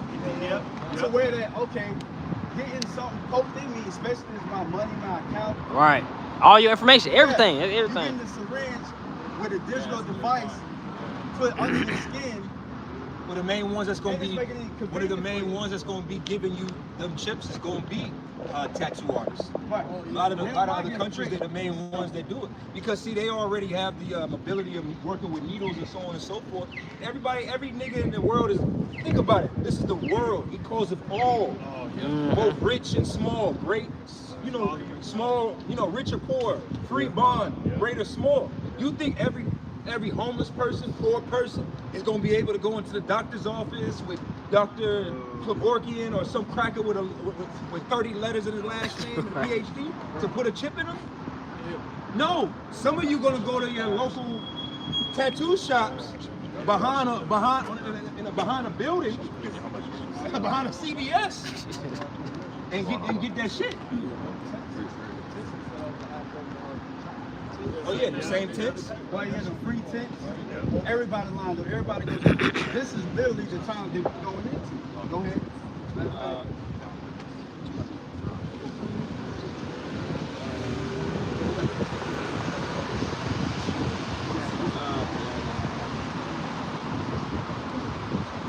Psalms 82. I go straight to the point. Psalms 82 and 3. It says, "Below thy enemies make a tumult, and they that hate thee have lifted up the head. They have taken crafty counsel against thy people and consulted against thy hidden ones." So like the brothers were saying earlier, all the leaders, those 18 nations, but the elites of those nations have taken crafty counsel against us. All right, and a part of that crafty counsel is what the brother going into the RFID series, man. All right, that's another part of that crafty counsel, man, because they're going to try to give it to you with deceit. You know, that's a part of them being that serpent. You know, that same serpent that was in the garden during the book of Genesis is that same serpent that's still pushing out his new world order, man. Yeah, and this time he wanted to last forever. Remember, Right. this is the end of Esau's world. This is what the Lord told Ezra in 2nd Ezra chapter 6. He said this is the end of Esau's world, the beginning of it that follows. So in his world, his last go round, as you can see, Esau's at the top. He's going to do these things. Right. Go ahead. Right. That was Because they conspiring against Israel to take over, but they're not going to fulfill their plan. Because literally the plan of the Lord is to have the elect of Israel to escape really the stronghold. Because it's really the mindset that Esau is going to capture. Esau ain't really got to put hands on Jacob. Yep. He just tell him to go to the Superdome just like he did Jacob in New Orleans. Yeah. He can organize a heart program, Weatherstorm, and have Jake's bugged out and fulfill those prophecies. But Jake, it's like it's all according to the Lord's plan on how he wants to feel. Even the nuclear missiles are held back by the Lord. Back in 2 Thessalonians. 2 Thessalonians 2 and verse 7. But the mystery of iniquity doeth already work. Only he who now letteth elect till he be taken out of the way. And then shall the wicked be revealed, whom the Lord shall consume with the spirit of his mouth. Till he be taken out of the way. So each and every day you wake up, Jake, the Lord is making a lot of steps towards getting our enemies out of the way. Right. Also, Israel raising up to be. Yeah. Don't y'all want that? Right. Every city that you go into, Jake is in poverty, man. You go on the reservations where the Northern Kingdom is at, Gadites, so-called Native American Indians, they on reservations. They living in horrible conditions. Yeah. Especially in certain parts, like over there near Las Vegas and Nevada, certain parts that Jake lived don't even have water. It's a lady that come out to give them water, and she drive, I think, like 200 miles to go give them water. So if they ran out of water, what? They already in Jacob's trouble again. But see that? Certain Jakes already in, practicing Jacob's trouble, but it ain't gonna get dire to the point of how Jacob's trouble really is. Yeah. Right. But it's going up to that point. Yeah. Go ahead. If I was gonna say real quick, that's why the Lord got destroyed 2/3 of our people, because if you ask them, you got certain Jakes out there that don't even want slavery. Oh yeah. You asked. Oh yeah. You like, bro. They good with this They one. don't be wanting to put on the position. They don't even want revenge. Yeah, They don't want revenge. They don't even want revenge. Or it's gonna go for their sins. Because they did the same thing when I was on the scene. Yeah. He said, let his blood be upon our children. Because that's all what I was doing, is preaching about the people that help each other. So they're gonna do the same thing. When you and the son, like it's written in Revelation 13, they are not written in the book of life, so they're going to worship after the beast. Yeah. They're going to scoff against this truth. Go ahead. It says, verse 8, and then shall the wicked be revealed, whom the Lord shall consume with the spirit of his mouth. He's being revealed right now. We're saying that he's a so-called white man. That's his modern day name. Mm-hmm. But his real name is Esau. Because he's trying to cover his wickedness, but like it says, Right. Sirach chapter 12, verse 10, he can't be hid. Right. All the atrocities that he committed against Israel fits the description of the son of perdition. I wasn't trying to lie with you. It says, and shall destroy with the brightness of his coming, even him whose coming is after the working of Satan. His coming is after the working of Satan. The Lord's coming like a thief in the night. Really, Jake, just wake up. Because we're prophesying to the other nations about the downfall, but also in sincerity, this truth is for you. Because when the Lord comes back, he's going to cut you off, man. That's a bad thing. You know what I mean? Every day I wake up and think about the articles that I'm reading over about families losing their kids. Right. Well, how do they manage their life on the daily, bro? Especially knowing the situation about their families living lives. It's people out there living that type of situation. Yeah, but and imagine doing Jacob's trouble. Imagine doing Jacob. No, that's the gonna be Lord 100 said they're times not going worse. to lament. They're not going to grieve for their kinfolk. Why? Because they're going to be running for their lives. Ain't too. gonna be no time to do it. It ain't going to be no time, no burial, no getting together, eating food, drinking. See, Jake, now they taking a liberty in vain. They shooting at the funerals and stuff like that. Right. Doing donuts in the street after Yeah. the funeral service. Yeah. But all of those things is really vain thinking. Jay should be crying up to the Lord right now. Right. Because we are living in dying time. Right. Every single morning when I wake up like that, we check out the news. That's really healthy for our minds. The Lord told us to be in it's better to be in a sorrow heart, especially knowing what times we're in. This is a season for everything. Now we're in the season or the times of war. This is a time of season for everything, like I said. Jay, be in the time of war. That time of peace that you're in, get out of that spirit. That party spirit.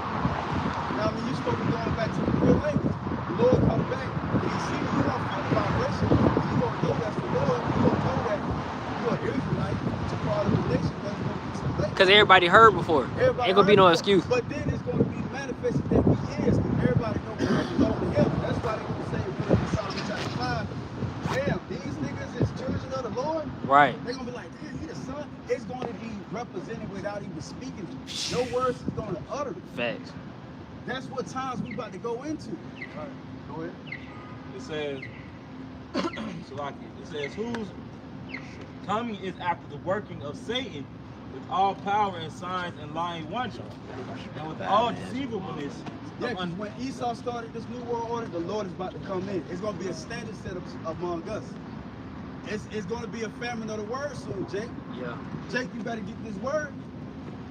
A little righteousness can cover many sins. Mm-hmm. Giving alms, Yep. giving tithes to the prophets of the Lord. And mainly taking in this truth and believing it first. Yeah. And then working your way back to the Heavenly Father. Because this is our way of doing our workings towards the Heavenly Father. That's what the word ministry is, which a lot of these churches don't teach. You need to get up out of the churches too, Jake, because your sin is going to be upon your own hands. Your own blood is going to be on your hands.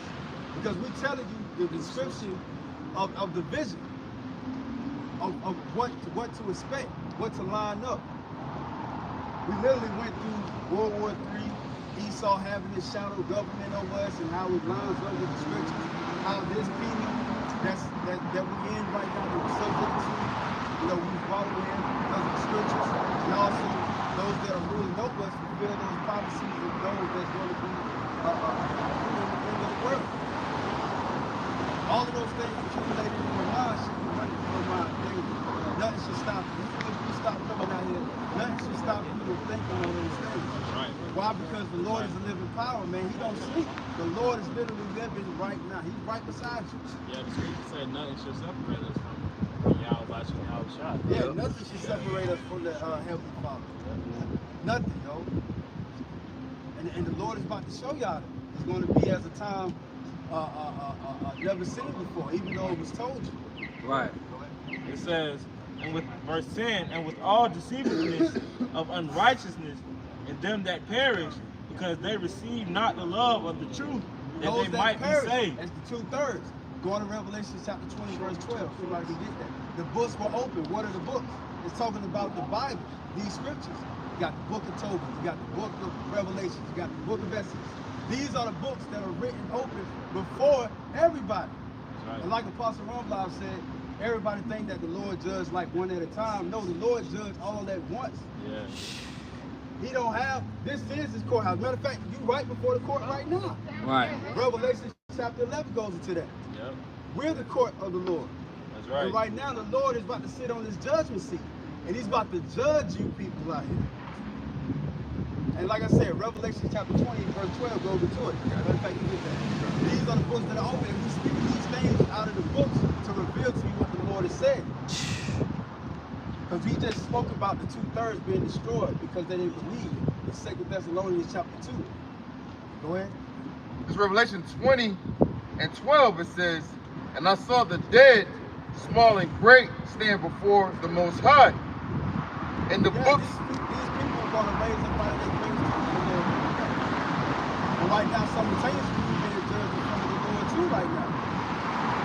Before that great prophecy happened of the judgment day. Those people that's dead right now, has died, they're going to come back to you. But also simultaneously right now, we're being judged.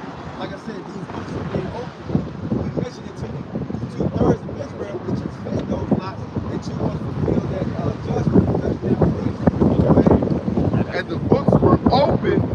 And another book was opened, which is the book of life. And the dead were judged out of those This things. is the book of life too, because the elect is written in the book of life. And everywhere you read in the Bible speaks about the elect being woken. Another book, like I said, the book of life, which is the Bible, going to Ephesians chapter 1, talks about the elect being predestinated, being already saved before the time of judgment. Right. Yeah. Yeah. Jeremiah 1, 25. I knew you before I Formed thee in the womb. Yeah. And look, it's no end to the people, and also it's no end to the ornaments of the heavenly Father. Right. The moon, the stars. Right. Said the earth abided forever. The earth abided forever. He says if those covenants were to be broken, then Israel would be taken out of the picture. But Israel is not taken out of the picture. The Lord is still dealing with Israel, and Israel is being woken back right now. That's it. All of the prophets are back in their lives. The book is unloosed, it's unsealed. Why? Because of the doings of Yahweh Shai. And now what? Yahweh Shai is doing this judgment because the Lord, the Most High, gave all power over to Yahweh Shai to be as He is. That's a God. He's the God that judges. First was the Most High. Now He gave all His power over to His Son. Like He says in Colossians chapter 14. Right. And the dead were judged out of those things which were written in the books according to their works. Yes, a lot of the Israelites also outside of Israel. A lot of the just outside of the truth about they're still dead. They're not living. So the Lord, like I said, all these articles that Jake did, their life handed over to the Lord, is devious, and most destructive thing ever. That's all part of the judgment of the Heavenly Father, whether they be a baby, whether they be a young person or an older person. Ezekiel chapter 9 verse 5 goes to that. Those that are in my hearing, you know, which is really a court. You go to court, they call it a hearing or a battle. This is the court. This is the Lord pleading for Israel. And you Jason taking the light. Like I said, we told about the other nations and all that, but the point is for you Jason to rise up, because you're going to be accounted for too. We talked about the accountability of Esau, how he's going to destroy Father, even worse than he goes. And how the Lord is coming back. The Lord told us to warn you Israelites. Right.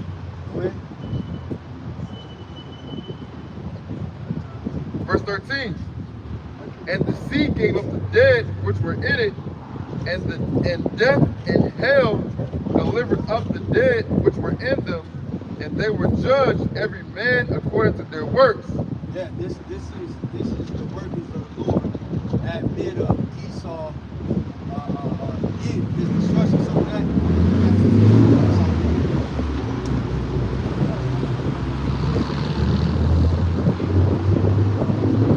Yeah, I'm gonna continue following the Spirit. Continue following the Spirit. You talking about Jake? We talked about OTB. We talked about how Esau's going to come with his plan to make everyone digital. Biometric. Right. You know, I'm telling Jake. You know what I'm saying? After I get that second Ezra's 9. Death block thing. Yep. Okay, get you a second. This is the book of Ezekiel chapter 3, verse 17. Ezekiel 3 and 17. The brother says we're telling our people, which is the nations on this, the tribes that's on this line. He says, Son of man, I have made thee a watchman into the house of Israel. Therefore hear the word at thy mouth. Just like earlier, I think, I don't know who said it, but mentioned it earlier, Habakkuk the 2nd chapter, to learn and make it clear. Yep. That's what we're doing here. We're talking about decrypted or declassified, because they really are, because guess what? We're standing here. We read it, and then we make it clear. Right. So it's easily understandable. I know another brother, I think it was Tazabar, he said the word vulgar. And the word vulgar just simply means common speech. You know, when you curse, you like shit or damn, you know, it's something that's common to the regulars out here. We don't speak, just like Paul said it in one of his epistles, We don't speak with excellency of speech. Right. We speak so you can get it. Right. 1 + 1 = 2. Right. I don't care how you feel about it. That's what it is. Right. This is coming to destroy America. Right. Okay? That's easy to understand. Okay? When you have a keen spiritual eye, I'll say that. Some people need more explanation and we can get into it. But for the brunt of the message of the Bible, it's very plain, it's very easy to understand. That's also why the scriptures say they stumble at the simplicity of the show. Woo! Yeah. It's real easy to understand. Okay? Continue with yourself. It says, and give them warning. And give them warning from me. So really this book, the Lord gave us wisdom, knowledge, and understanding so we can escape him. Yeah. You know? So we can clear up out the way. It's like seeing LeBron James come at full speed. You taking a charge?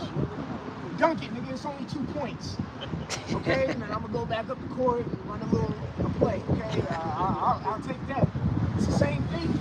I'm going to get up out the way and like, how should I destroy this place? All right? But we've been telling you, Jake, the Israelites, that what? The MOTB is coming. You're going to have to make a decision on the spot, okay? Because everything is going to be compromised. Everything's going to be compromised to the point. When am I going to drink some water next? When am I going to eat some bread next? And Esau's going to make it a point. Well, you could eat this or drink that if you do this. And we're telling you that time is coming. Probably a reaction solution. See, right, exactly. If you don't go ahead. If I may, you was just saying, I just slipped my mind. What you just say what you just saying, I was listening to you and I slipped my mind. What, Esau will make a decision? On the spot. If it come back out, I'll throw it back out. Slack it, brother. Con. Yeah, is that it on there? Stay in Ezekiel. Matter of fact, go to Ezekiel 21. Because to individuals who don't listen, matter of fact, you get Ephesians 4:30. It just came back if you don't mind. There's a term in insurance, risk management. It's a term called due diligence. Right? Due diligence is a term, like for instance, I'll give you an example. You're walking in the store, and you see a wet floor sign, and then you see somebody mobbing. If you slip and bust your ass, that's on you. You get what I'm trying to say? You can't now turn around and sue Publix because you slipped and bust your ass behind slipping over a wet floor. That's the same thing in the scriptures. You're not going to be able, you have to give your due diligence and coming into the understanding of what's going on so that what? You can avoid the judgment that the Lord is going to bring this way. Well, matter of fact, let's get a precept to back that statement. Get Matthew the 24th chapter. All right, but first, where did I have to tell you grab? 40. Okay, yeah, get Matthew 24. We'll get Ephesians 4 later. Matthew 24. Oh yeah, Shall see it. become a witness. Yeah. Verse 14. The last time we were together, we said a cherry. The last time we were together, we said a cherry. Yeah. Yeah, it's like that. Well, yeah, pretty much. You know, we're out here. Oh, I see it. Oh, shit. I want to see it. In the clouds look beautiful. I believe it's there. I can't see it, but call out y'all. Call out about me outside. Every time we get together, every time we camp together, every time we camp together on the first day of the so-called month of Esau's calendar. Every time we see something spiritual, either run into an individual who doesn't look like an Israelite to the naked eye, or we see a chariot. You know, this is the beauty of the brotherhood, man. The Lord will show that He's pleased. The Lord will show that's a faith. You know, Right. brother see it, I didn't see it, but I believe it. You know what I'm saying? You know, Yeah. Matthew 24 and 14. And this gospel of the kingdom shall be preached. It's gospel, okay? Because what we say in the inception when I came up here, I said, we out here telling you Jakes, which is news. Gospel is good news. And the gospel should be what? Say, and the gospel of the kingdom shall be preached. So all that, it should be preached. All right? Preaching means to teach. All right? We mentioned again, I'll mention it again. Habakkuk, the 2nd chapter. Read it, run and make it plain. Right. Okay? Right. That goes into a lot of things. When you read it, you become zealous. You got to tell everybody. Okay? And that zeal that we get when we first get the truth is really like a catalyst of us washing the blood off our hands. But at that moment, we don't really know. I done found out something new, and I like it. It resonates with my spirit. I want everybody else to know. We love our people. Because we love our occupation. And what entails, the details of our occupation is the saving of the soul. That because we really are, we genuinely want to see people make it. Okay?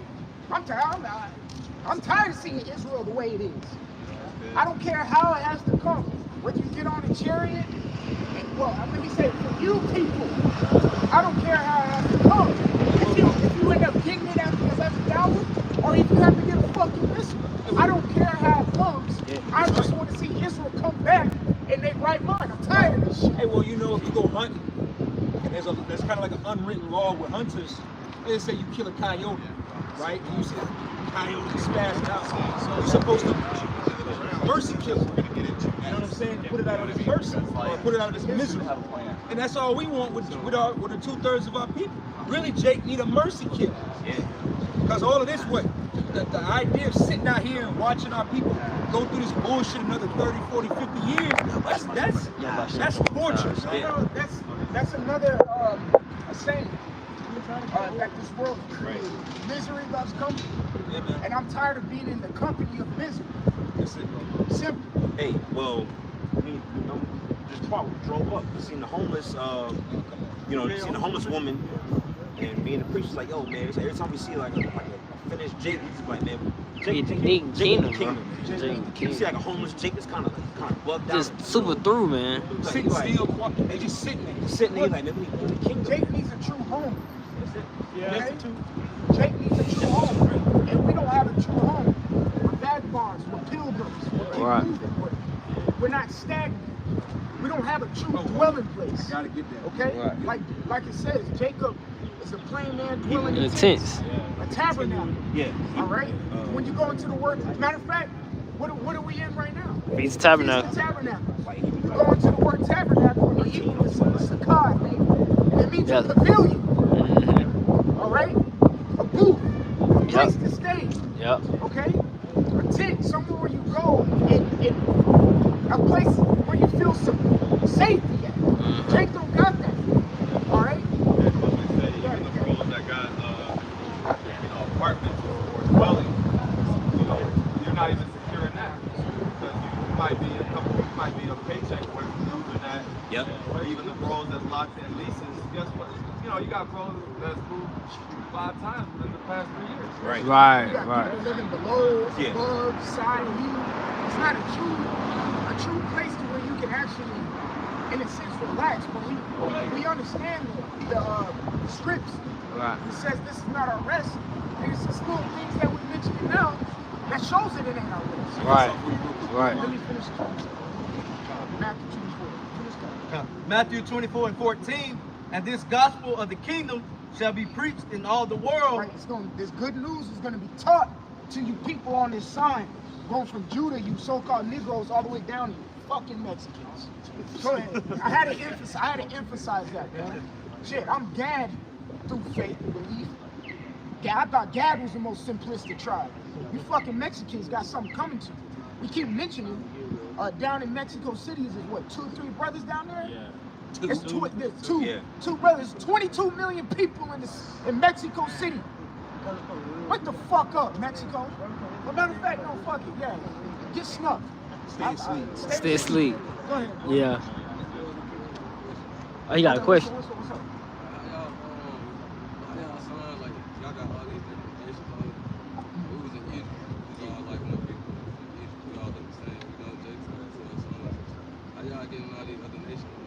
Well, you know we're scattered too, right? Yeah, I know we scattered, but we was all black when we was in Egypt. How we still getting all these? You said we was all black when we were Yeah, we was in Egypt. But where were we before that? He compared us to the people. I hear you, but where were we before Egypt? So you're telling me Israel started in Egypt? You're telling me Israel started in Egypt? Well, when we did, it made sense with the Egyptians. Well, okay. Let's go to Bible. Let's go to Bible 101. The northern nations should be. No, hear me out here. I hear you. I hear you. Let's go to Bible 101. Who are our forefathers? I already know. I got my own YouTube. You said Jacob. Well, why the fuck you out here? No. Since you got it, you should go across the street and teach out here. Go teach. No. I'm gonna tell you. You should go teach. I want to teach. I don't deal with this, brother. Go teach. Go teach, but you're not coming home. It's Bible 101. Yeah, go teach, man. So go teach. You want to listen to your question? Go teach. Keep going on, brother. You got it. Go Bible teach. 101. You need to get Bible 101. Keep going, brother. All right. Let's finish this up. Matthew 24 and 14. No, matter of fact, this is why we speaking about this. Yeah. Because we out here sending a message and Jake don't want to get it. I asked you Bible 101. I asked you Bible 101 who are the forefathers. Couldn't even answer me. All right, go ahead. Matthew 24 and 14. Yeah. And this gospel of the kingdom shall be preached in all the world Yeah. for a witness unto all nations, and then shall the end come. And then show the income. And then show the income. Get Ezekiel 21. Get Ezekiel This is 21 for niggas who don't listen. This is Ezekiel off. 21 and 8. Let's get it. Let's get it. Ezekiel chapter 21, verse 8. Yep. And it says, The scriptures tell you to keep your mouth shut when you come to the altar. Go ahead. Be sincere, be humble. Be a true, genuine individual. Go Ezekiel ahead. 21 and 8. Uh-huh. Again, the word of the Lord Yahweh Yep. came unto me, Yep. saying, Son of man, prophesy and say, Thus saith the Lord Yahweh. This is what the Lord said, that he uses us as a mouthpiece to come say to Jake. Go ahead. Say, a sword is sharpened, Yeah, and you also know, furbished. someone get 2 Chronicles 20 and 20. A sword is sharpened. Okay? A sword is sharpened. Keep going, brother. Verse 10, it is sharpened to make a sore slaughter. It is sharpened to make a sword slaughter. All right? This goes back to when Yahweh said, I come not to bring peace, but a sword. And right now, it's sharpening. Go ahead. It's going to go. Go ahead. It is furbished that it may glitter. It's furbished that it may glitter. Go ahead. Should we then make mirth? Shall we then make mirth? Shall we be proud? Shall we keep running our mouths, not listening? You know, we got these brothers who come in every week. Right. Every week in a humble spirit. Go ahead. It contemneth the rod of my son Yep. as every tree. It says it condemneth the rod of my son as what? As every tree. As every tree. Who's the rod of my son? Who's he speaking about? The children of Israel. Right. So what is he saying? A sword is being sharpened for these people. That's right. Because they can't get their fucking mind right. That's right. When we tell them the MOTB is coming. Right. When we ask them a simple biblical 101 question. Bible 101. Yeah. Go ahead. And it says, and he We're here to deal.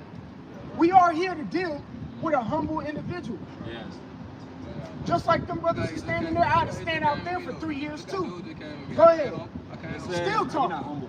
Still talking. If you were humble, you would. You had two, hey brother, you got 2 ears and 1 mouth. You got 2 ears and 1 mouth. Go ahead. And you have 2 ears and 1 mouth. Listen to this. What the Lord got to say. Go ahead. Ezekiel 21 and 11. And he hath given it to be furbished, that it may be handled. If given it to be furbished, that it may be handled. Go ahead. This sword is sharpened, Yep. and it is furbished to give it into the hand of the slayer. Yep, to the hand of the slayer, man. The Lord, Isaiah 54 chapter, he put the spirit on the Edomites to make the sword to come fuck you niggas up. That's You right. don't listen. That's right. 2nd Ezra the 9th chapter, death by pain. Because you don't want to get it. That's right. Keep going, bro. Verse 12. This is what the Lord got to say to you niggas. Cry and howl, Cry and howl. Son of man, Yep. for it shall be upon my people. It shall be upon my people. It shall be upon all the princes of Israel. It shall be upon all the princes of Israel. Because you don't want to get it. You don't want to shut your mouth. You don't want to listen to the message that the prophets have to say. Get 2 Chronicles 20 and 20. Yeah. Get 2 Chronicles 20 and 20. Hold that. Oh shit, you was about to bring 2 Ezra 9 and 12. I think you Yeah, dropped. hold that. If you I don't, got that. Okay, I know you had start. I know you had mentioned Get that. 9 and 20. Second Ezra. Get 2 Ezra. Get 2 Ezra. Yeah. This is Second Ezra chapter 9, verse 10. For such as in their life have received benefits that have not known me. And this, guess what? You're receiving a benefit when you come up here. Right. You're hearing the words of the Lord. All right, go ahead.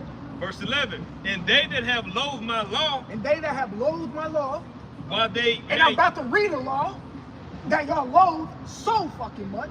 right. Go ahead. While they yet had liberty, While they yet have liberty. Matter of fact, let's read a little something that y'all loathe. Go ahead, brother. 2 Chronicles 20 and 20. Y'all loathe this. Oh my gosh, y'all loathe this. Go ahead. 2 Chronicles chapter 20, verse 20. Yep. Says, and they rose early in the morning and went forth into the wilderness of Tekoa. And as they went forth, Jehoshaphat stood and said, Hear me, O Judah, Hear me, O Judah. Go ahead. and ye inhabitants of Jerusalem. That's right. Go ahead. Believe in the Lord, Yahweh Shah thy power. 1, believe in the Lord, your power. 2, go ahead. So shall ye be established. Go ahead. Believe his prophets, so shall ye prosper. Believe in his prophets that you see standing before you, so shall thou prosper.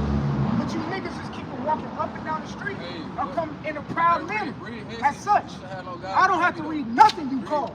Go ahead, brother. I'll read Ezra's right here. Read it, brother. let's go. It says, Read it. and when as yet place of repentance I don't was gotta open read unto nothing. them, Go ahead, bro. and when as yet place of repentance was open You unto can go them, teach up the streets that you know it all. Go ahead. and when as yet place of repentance was open unto them, understood not, but despised it. Yep, despised it. Go ahead. The same must know it after death by The pain. same must know it after death by pain. Read it again. The same must know it after death by pain. The same must know it by death by pain. Because you don't believe in the prophets. Go ahead, brother. Tell him his judgment. Death by pain. Hey, hold on. Let me ask you something, right? Let me ask you something. Let me ask you something. Let me ask you something. Do you believe in the New Testament? So do you sacrifice animals? How do you forgive your sin? Hold on, listen. How do you forgive your sin? How do you forgive yourself for sin? This dude is a reprobate. Because he's a reprobate. This guy's a reprobate, man. Hey, get him on camera. He want to pull his camera out. Get him on camera. Get him on camera. All right? Answer his question, This dude bro. is a reprobate. This is a prime example of a reprobate, man. Okay? Trying to minister to the prophet. Hey, you tried to deal with this guy with decorum. You tried to deal with this guy with reason and etiquette. He want to come out here and try to control the show. Have some motherfucking manners. How about that, man? Have some motherfucking manners. Or like what the elder just told you, take your motherfucking ass up the street. That's all you got to do. Take your ass up the street and go teach your people. You ain't teaching us nothing. You wasting your time. You're wasting your time. We don't want to hear you, man. Hey, get that Ecclesiastes 5 and 1. Bring it out. Ecclesiastes chapter 5, verse 1. Hey, let's cut this guy. Load it up. It says, You want to stand? Hey, hold on. You want to stand Right, before the ministers of the Lord? You gonna get your ass cut. Go ahead. Go ahead. They ain't even that. You can't even fucking say the name, man. Order. Bring it out. Keep thy foot when thou goest to the house of Yahweh. Keep your foot before you go to the house of the Most High. This is the altar of the Most High. This is where the spiritual sacrifices go before the throne of the Heavenly Father. Keep your foot. Go ahead, bro. And be more ready to hear. What? Be more ready to hear. Be more ready to hear. Go ahead. Than to give the sacrifice of fools. This is a prime example of a sacrifice of a fool. This is a foolish man. This is a proud man. This is an arrogant, conceited man. Nobody listens to you in your life. Right. Nobody listens to you. Nobody follows you, bro. Nobody cares about what you're talking about, bro. You want us to. Right. We've been doing it.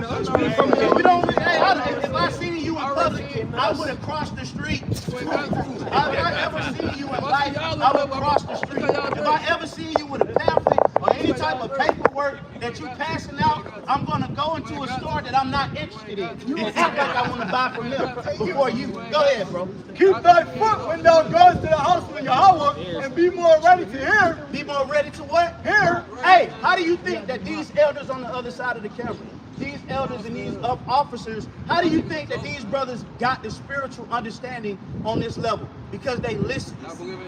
We was on their side of the camp too, brothers. Okay? For you sincere brothers, this is a prime example on how you come to the church of the Most High. Like these two brothers.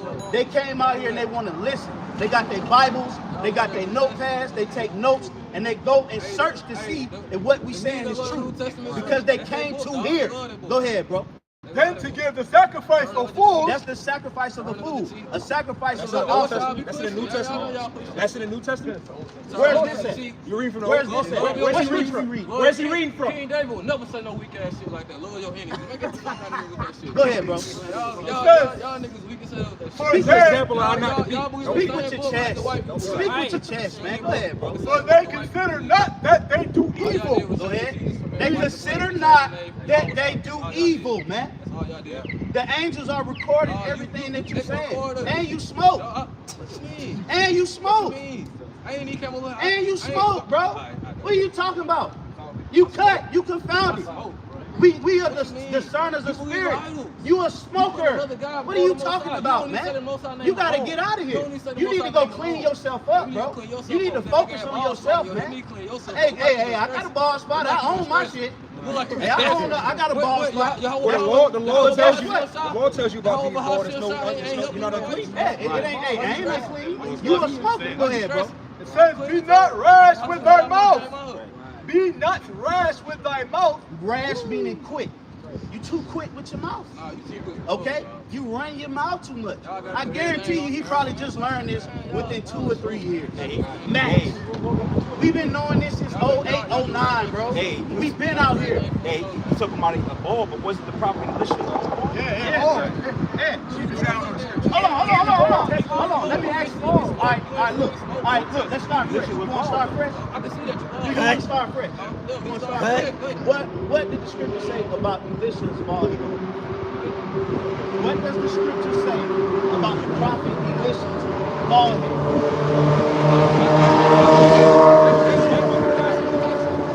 Old Testament. Do you know who Elisha is? Well, why are you talking to us? Like you know what? Go ahead, bro. Now he on the attack. I'm gonna say the most. That's why I cut my hair long. Nigga, you not about to make me offended because of this God-given ball spot. I've owned it, nigga. Go ahead, nigga. I'm about to B-rabbit this dude. Go ahead, bro. Yeah, bring it out. We was talking about the scriptures. Yeah, bring it out. This is 2 Kings chapter 2, verse 23. And he went up from thence unto Bethel, and as he was going the up, account that you don't know. Go ahead. and as he was going up by the way, there came forth little children out of the city and mocked him. The little children came forth out of the city and started talking about Elisha's bald head.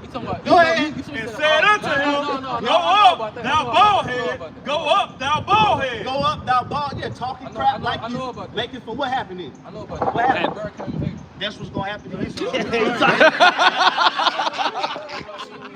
That's what's gonna happen. That's what's gonna happen. How you know I ain't insecure about that? How you know I ain't get offended? I'm not, but I'm just saying. Go ahead, bro. Verse 24. And he turned back and looked at them and cursed them in the name of the Lord. Hey, come on, let's go. Noah, Bashum, Yahusha, Bashum, Kapadah, Shalom, Rayam, what not? What, Baju, what, Roger, what, Patu, what, La,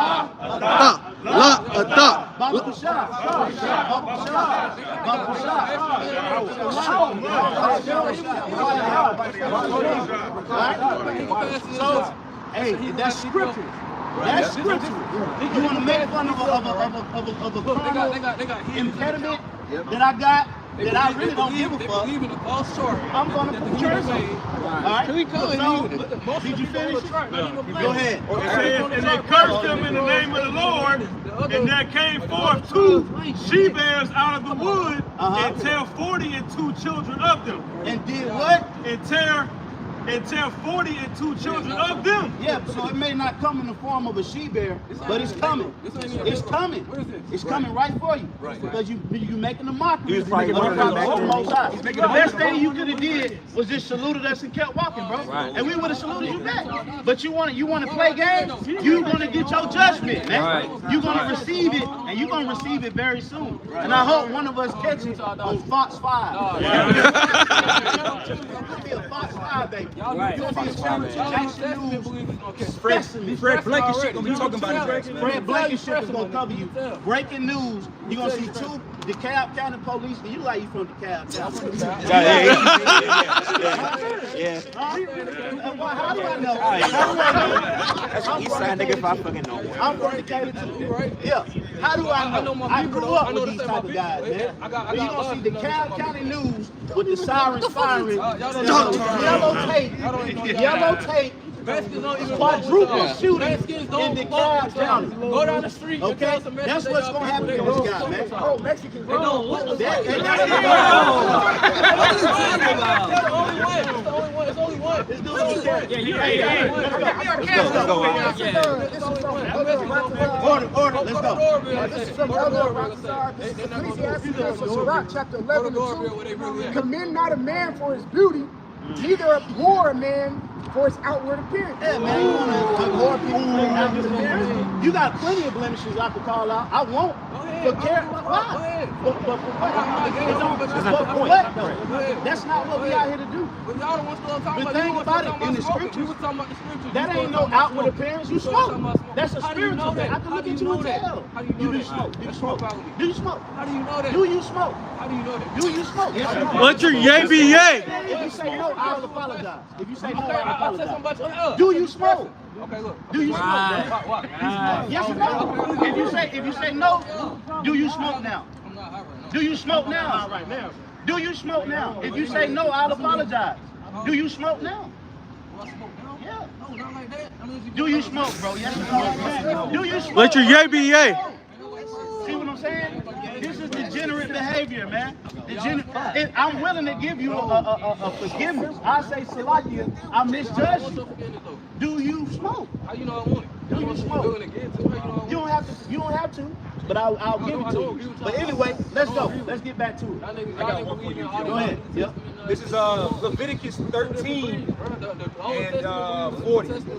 It says, and if the man whose hair is falling off his head, he is bald, yet he is clean. Yet he is what? Yet he is clean. Yeah, so you got brothers that may have certain impediments in their hair, but they clean in the But spirit. you know the law, but you would know if you knew the law that shaving. Old Testament, yeah, you know. This guy, You a bug out, man. you bugged out. You bugged out, man. This ain't for you. You should just go back to Christianity. Yeah, man. Leave us alone. Y'all already in Christianity. Y'all didn't have to do this. Leave us alone. Romans chapter 8, verse 16. Go ahead. The Spirit itself bears witness with our spirit Yep. that we are the children of Yahweh. Right. So it's a spiritual thing, man. All these mortal clothing that we encompass in, this is going to be passed away, man. We're going to get new bodies. Okay? We're going to be joined with the Lord in perfect bodies, man. So who cares if you have and it's for all of us, man. That's what people like to do. When they can't get you on a spiritual level, they want to attack your physical. You know what I'm saying? They want to attack your physical, man. But it don't matter because we've already counted the cost. Right. It's a black woman's tactic. Yeah, that's a black woman's tactic, man. Who cares about a bald spot? Or let's say you may have a couple leprosy spots. Who cares? Yeah. Your spirit is clean to the Lord. Yep. Deuteronomy chapter 18, verse 20. But the prophet which shall presume to speak a word in my name, which I have not commanded him to speak, or shall speak in the name of other gods, even that prophet shall die. Even that prophet shall die. Even that prophet shall die. That's what's gonna happen, man. That's what's gonna happen to this guy. Y'all don't call him. He's gonna catch a judgment, and while you catching your judgment, the Lord is going to show you why you being judged. The Lord is going to remind you why you being judged real soon. The Lord is going to show you why you being judged real soon. We just telling you your judgment at this point. Ain't no building with you. That's really why he came, to get judged. Yeah, to get a judgment. Yeah, that was I hope and pray that somebody sees it. I hope that somebody catches it on a news article, or somebody catches it. You maybe they a friend with somebody on Facebook that know you. They go you. ATL Scoop. ATL Scoop. This is Picture on there. This is Ephesians chapter 4 and 30. It says, "And grieve not the Holy Spirit of the Most High." Yeah, you grieving the Holy Spirit. Did this brother was up here teaching? He was up here edifying. The word was going out smooth for these brothers that's listening. Hey, even us brothers on this side that was listening. Yeah, right. And here you come with the madness and the calamity and chaos. Okay? Yeah. Leave us alone. Leave us alone. The whole world is idolatry. Go and run into this church over here and tell them that they're idol worship. Right. Go run into that church and tell them that they worship idols. Why are you telling us that?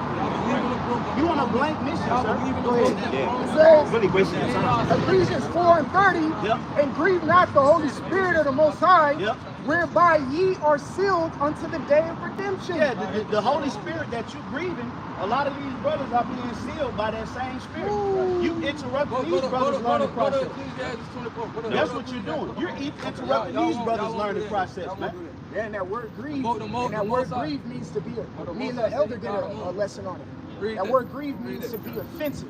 All these things are So you're offending the Holy Spirit of the Most High right now. Hey, as a matter of fact, somebody get that in Revelation Can I 18. try to read one thing and I'll Revelation, read it? you ain't reading us nothing. You ain't listening to nothing we saying. Right. Revelation 18, where it speaks about if they offend these little ones, he shall be a millstone. Yeah. So your judgment is written. Better for him to have a great millstone Okay. around his neck. Book of Matthew, chapter 18, verse 6, and it says, "For whoso shall offend one of these little ones." Now, like the brother said, the word grieve is interchangeable with offense. Okay? Now the Holy Spirit was coming out, and I'm pretty sure these brothers was getting ready to get into it as we were, but you come up and offend the word of the Most High. So guess what's going to happen when you grieve or offend the words of the Most High?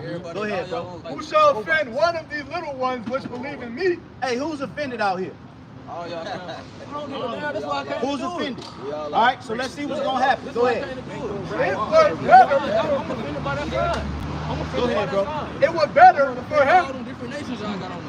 It was better for him. Go ahead. Now the millstone were hanging about his neck, Yep. and that he would drown in the depths of sea. So it was better if somebody put a heavy stone around your neck and tossed you in the sea. That's just an example of a judgment that's better than what's going to happen to you. Okay? That's what it's saying. It's better if that were to happen. Meaning that that's not going to happen to you. Something worse is going to happen to you. Okay? We're the judges of the Most High. We're telling you your judgment. See if it's so. Keep living. You're going to find out. Go ahead, bro.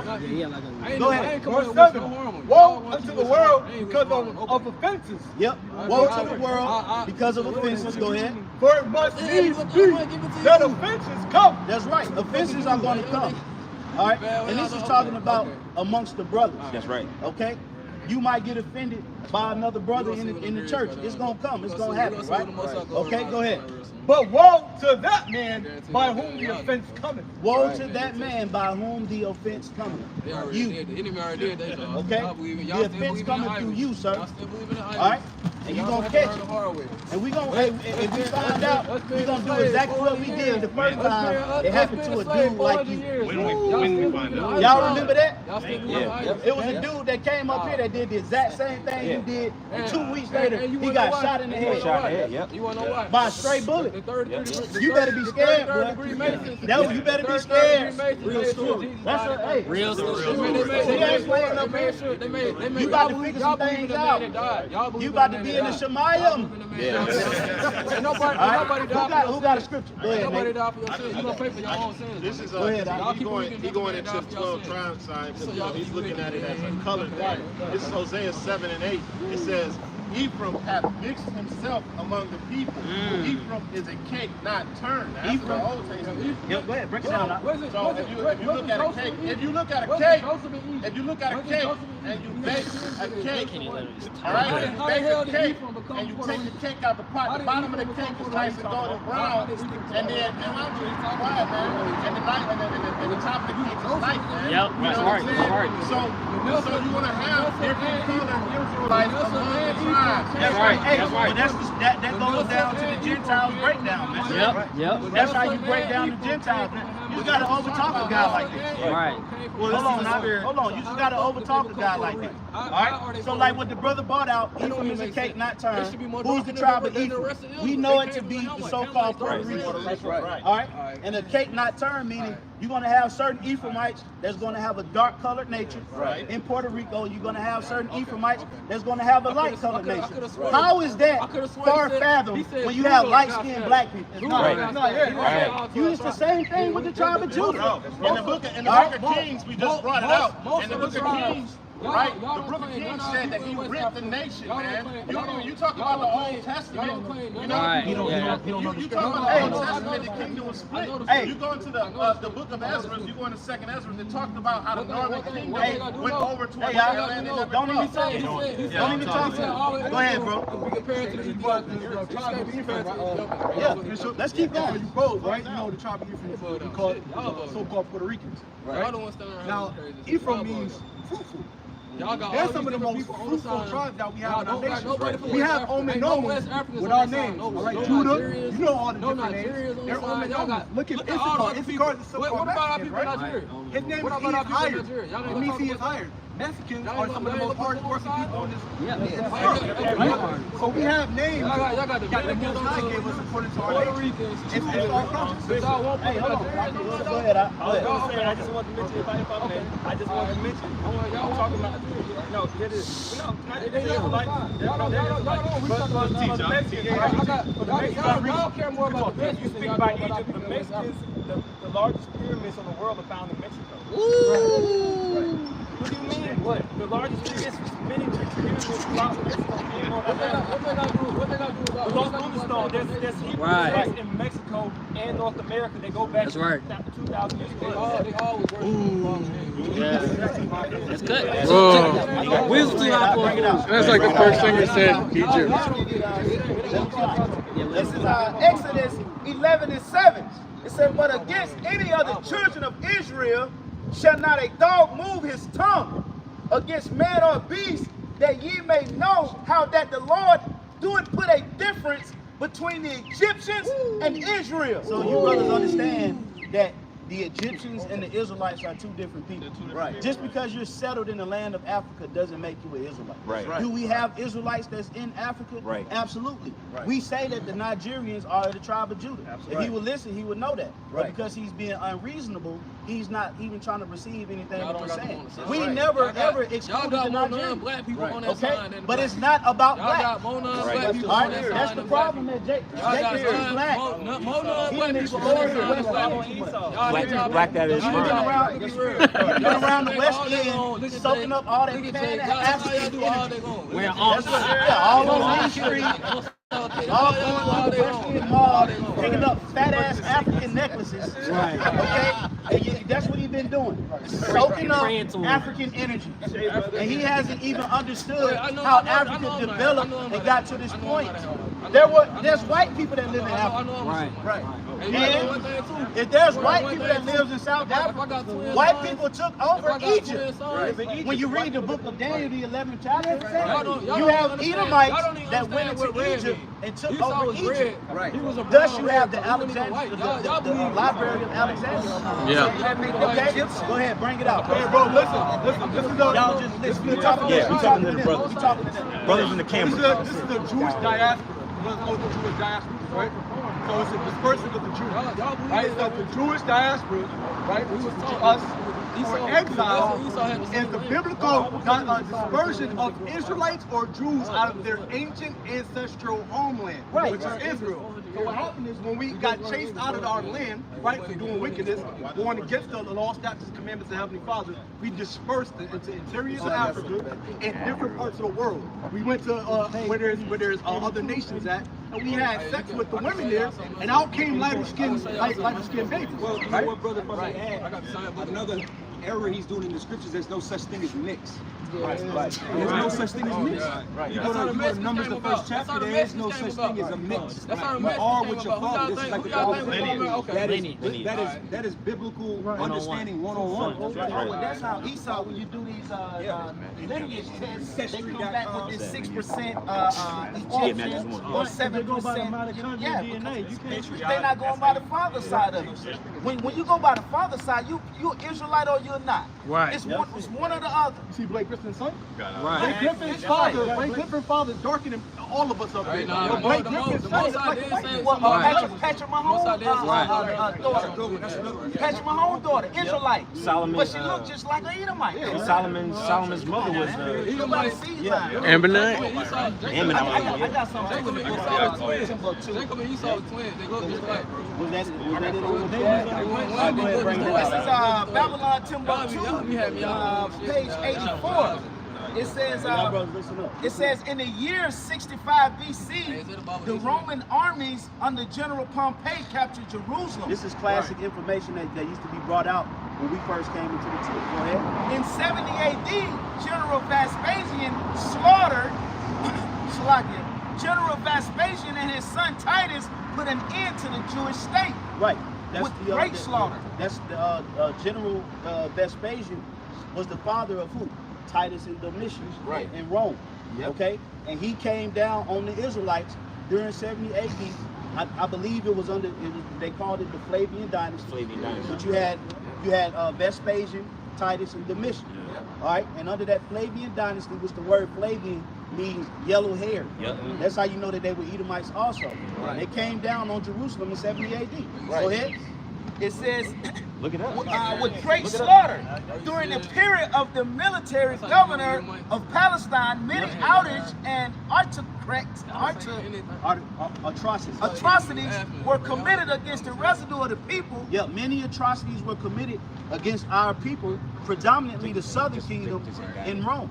Right. Okay. So the Roman Empire came down on Jakes, so-called Negroes, so-called West Indians, Jamaicans, okay, and the tribe of Levi. They came down. All right, go ahead, bro. It says during the period from Pompey to Julius, it has been estimated that over 1 million Jews fled into Africa. Over 1 million Jews fled into Africa. Go ahead. Fleeing from Roman persecution and slavery. So where in the world did we exclude the Nigerians? Where in the world did we exclude? Where are they at on the sign? Won't you make a sign? Where are they at on the sign? Where are they at? Won't you make a sign? Y'all got more non-black people. All you doing is giving us. But you know what? It's only 3 black people on the sign. The rest of that sign is give us credibility as teachers. Right. Because you're holding us to a high regard. Right. Won't you hold yourself to that regard? You go to signs.com and make your own goddamn sign. All right?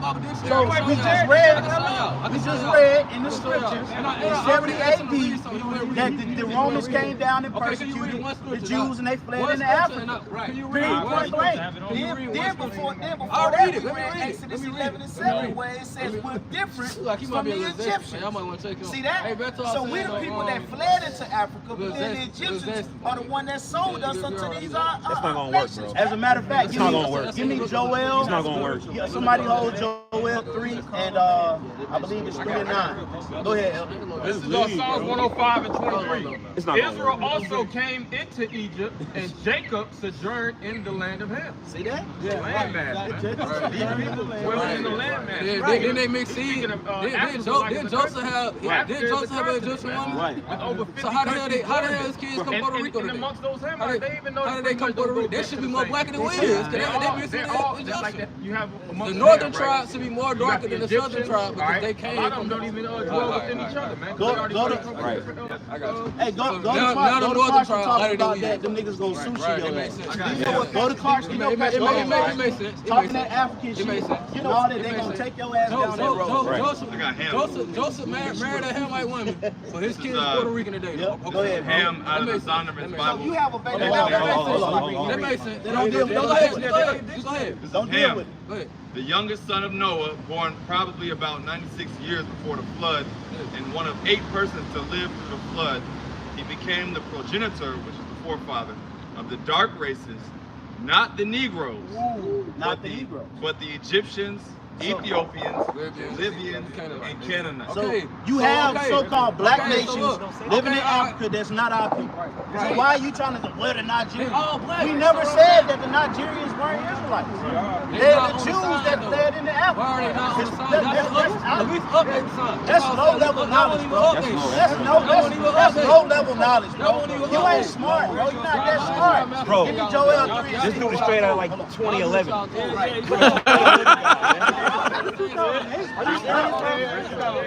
Yeah, 2008, man. Hey, this guy, you Past can tell, that, man. If you've been knowing this truth more than 3 years, you lukewarm, man. You ain't got it, bro. You ain't past it. He cold. Cold. Yeah, Salaki. He's cold. This dude is cold as hell. Come up on the level, man. Come up on the level, man. You should understand.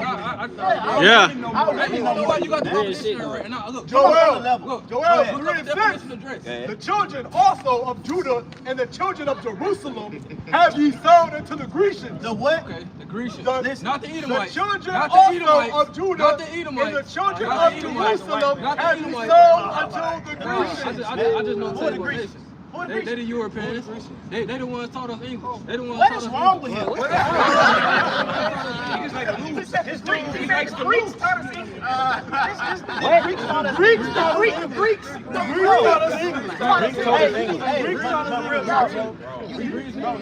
You don't realize how low level you are, bro. Like, no, all bull crap is For real. You tripping, bro. You tripping, bro. You know you stressing. You know you Right, stressing. bro. Right, man. All right, read that again, huh? Joel 3 and 6, the children also of Judah and the children of Jerusalem have ye sold unto the Grecians. Now, the Grecians are Edomites, man. They Edomites. The word They- Greek, the Bible don't the say word that. Greek The Bible goes don't back say to Edom. what? It don't say Japheth. Edom. You putting that on your own. Which is one of the You're sons changing of the Most High Japheth. words. During the time Okay. that Esau went So, into those hold on, wait, let me Japhetic ask you a lands, question. they took their Did not the cultures white, and did not customs white and people come from languages, Japheth? and they started to Did call not white people themselves come from Greeks. Japheth? Yeah. Esau and Jacob both That's came what from- happened, man. They both came from Shem. Just like now, He not hold listening. on, we ain't going so. But look, just like now, right? You got certain Edomites that came to America, conquered the Native Americans, and start calling themselves Indians. Yeah. You got Edomites that do the same thing. What are you talking about? This dude is lost. Go ahead, Barzal. This is our first Maccabees 1:1, and it happened after that Alexander, son of Philip, the Macedonian, who came out of the land of Shittim, had smitten Darius, king of Persia and Medes, that he reigned in his stead, the first over Greece. Right, the first over Greece. Philip the Macedonian. And when you go into the book, I believe it's the book of, is it Maccabees or Esther? You figure out that the Macedonians were Edomites. Okay? And You can even go, you can trace chapter their 3. lineage back to the Edomites, man. You can trace Or chapter 4. Look up Agag. Or you can go into the book of First Maccabees, the 5th chapter, and you can see how the Idumeans were Edomites. Go ahead. Yeah, the Herodians too. I just pulled up What does Isaiah say the burden upon the raven? Antipater, the Idumean. Read it. This is it's from Google. Antipater the first, the Idumean, was the founder of the Herodian dynasty and the father of Herod the Great. So what are you talking about? The Greeks are not Edomites. Hold on, Herod was our skin color. Right. Who he was Edomite. But he was Edomite. Yeah. Pride is a dangerous drug. I want y'all brothers, but on a serious note, I want y'all brothers to take heed and use this as an example of pride. Right. And not being able to hunker down to wisdom, knowledge, and understanding. We look, man, we've been out with these devils, we've been out here. We ain't new to this information. We dealt with this every week at 5. It's all 5 points, guys. This is a light work 5 points. We have brothers that wasn't at 5 points back. Y'all getting like a sample. But it was like 3 of them.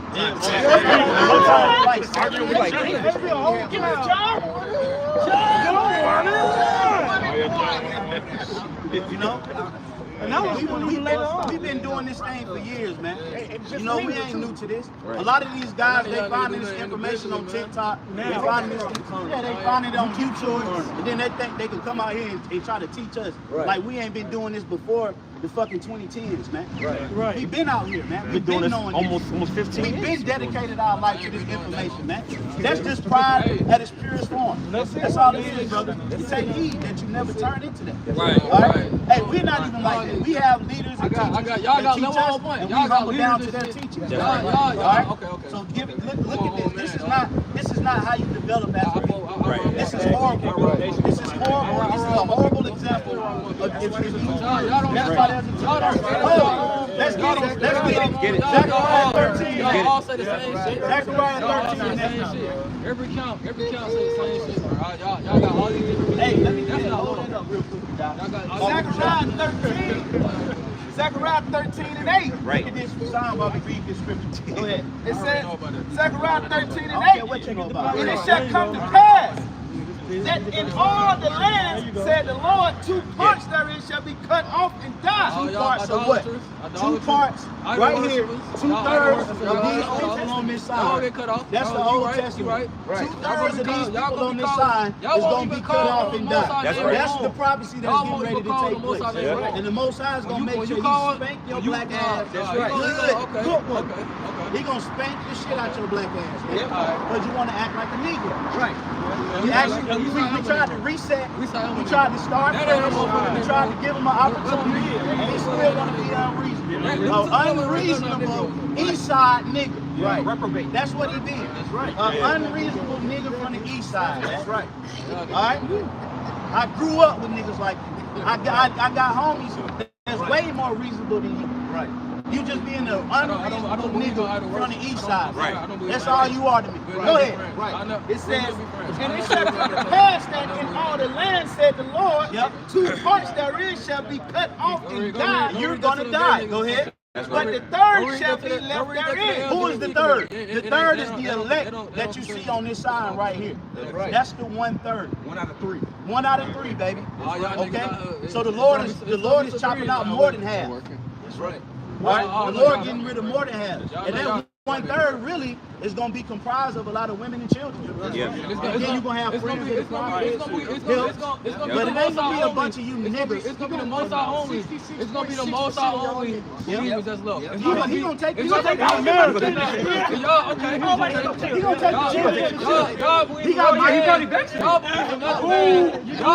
Y'all believe another man died for y'all sins. Keep believing it. Keep believing it.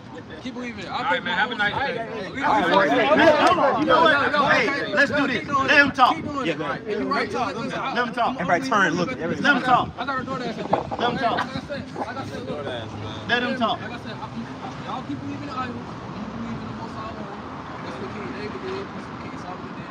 That's what all our forefathers that came before we came to America. Before they wrote the New Testament. Before they added all this bullshit to our book. When you read, this is the reason why they took out the Apocrypha out the book, all the other books that they took out, and they inserted the New Testament. Y'all keep reading the land mentioned in the New Testament. I already know that it's no other man that's going to operate the sun. You can read what they do. I will answer the game what y'all need to do. They say in Deuteronomy that no man, the child should not be put to death for the father sin. You ain't gonna be put to death for nobody else sin. Nobody gonna die for your sin. Yeah, nobody else gonna die for y'all sin. Y'all keep believing it. Keep going. All right, All right, have a good day. All right, Holmes. Don't say nothing. Y'all calling on 2 to 3 different names in one name. Y'all don't even got enough respect for the Most High to call on his name alone. What's his name? Even if y'all did believe in Jesus and Yahweh. What's his name? What's his name? Yahuwah. I mean, but even Oh. it ain't Yahweh, but how This is just a guy that you have fun with. He got blocked. That's an example of being blocked. Even if y'all did believe in the New Testament, how y'all do, y'all believe that another man died for y'all sins. He ain't got no sword. Y'all can at least say the Most High name alone. Why are you looking at me? What he teach? Because I mean, you know what teaching, right? Got no app. I You teaching. You teaching. You're teaching. Read the Bible. He probably missed about 20 fucking orders standing out here, bro. Your acceptance rate getting ready to go down playing games. Your acceptance rate getting ready to go down. I probably got more views than what y'all getting right now. Who cares? Nobody cares. Yeah, you right. You clout chasing, bro. I ain't clout chasing. You clout chasing. I don't do it. You talking about I views. don't even show myself on the camera. So what you standing out here for? All right. Whatever. This is Romans 5:10. It's too easy. It says, for if when we were enemies, we were reconciled by God by the death of his son. By the what? By the death of his son. So there is a reconciliation. The Lord did send a man to offer himself for the remission of sins. I don't believe in it. It ain't that hard. Can you just It read ain't it? that. Ain't reading nothing you got. I'm not reading nothing that you got. Don't get that on that. I got one. Let me finish it off real quick. It says, much more being reconciled, we shall be saved by his life. That's right. So the Lord always dealt with the parallels of sacrifice. So it's not far-fetched. He just translated the sacrifice to his son Yahweh. Can I read this? Who's this talking about? Isaiah. This is Isaiah 53. And this is Isaiah 53 and 4. I'm gonna start at 3 in the Old Testament. This is Isaiah 53. Who's this talking about? It says Isaiah 53 and 3. He is despised and rejected of men. Know what too? Have him explain it. Yeah, please explain it. Please, I want to know the answer to this. Wait, hold on. Since he's so smart, we stupid, he's wrong. Break this. I'm gonna start from the top for him. I'm gonna start from the top because they always say They don't. This is Isaiah 53 and 1. Verse by verse, break it down. Who hath believed our report, and to whom is the arm of the Lord revealed? Break it down. I keep going. We give him a look. Okay. No. Explain. Oh wait, I'm gonna explain it with scripture. Cause I ain't gonna get my, I ain't gonna do it like that. Y'all say y'all break stuff. Isaiah 53 and 1, y'all.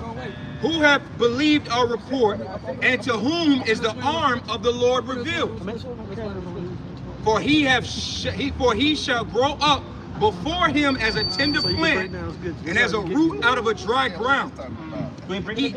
He hath no form or comeliness, and when we shall see him, there is no beauty that we shall desire. Who is this talking about? Who is this talking about? So who's it talking about? You can't. Hold on. He didn't ask you who is it not talking about. He asked you who is it talking about. Who is it talking about? It said his son, bro. Read it again, Read it again, bro. I thought God had sons. I didn't know he had one. The elder told you to break it down. Break it down, bro. Isaiah 53 and 2. And one question. Whoa. One question. How can he be from the tribe of Judah? Explain. I was saying that he was born by the Holy Ghost, right? He was born by break this down. This Isaiah 53. That's the Old Testament. You asked us to go. Let him do it. I was trying to figure it out. How was he from the tribe of Judah? And you changed the tribe. That's not even what we're reading about, bro. I just said it was talking about the nation. I just said it was talking about the nation. I just said it was talking about the nation. And you're right. The New Testament. Isaiah 53 and 2. For he shall grow up before him as a tender plant. He is singular, bro. Come on, man. Who's that talking? Trying to give you basic Child left behind. Teach us. For he. Teach it, man. Hold on, brothers. Hold on. Hey, let's deal with order. Go ahead, Al. For he hath no form nor comeliness. When we shall see him, there is no beauty that we shall desire.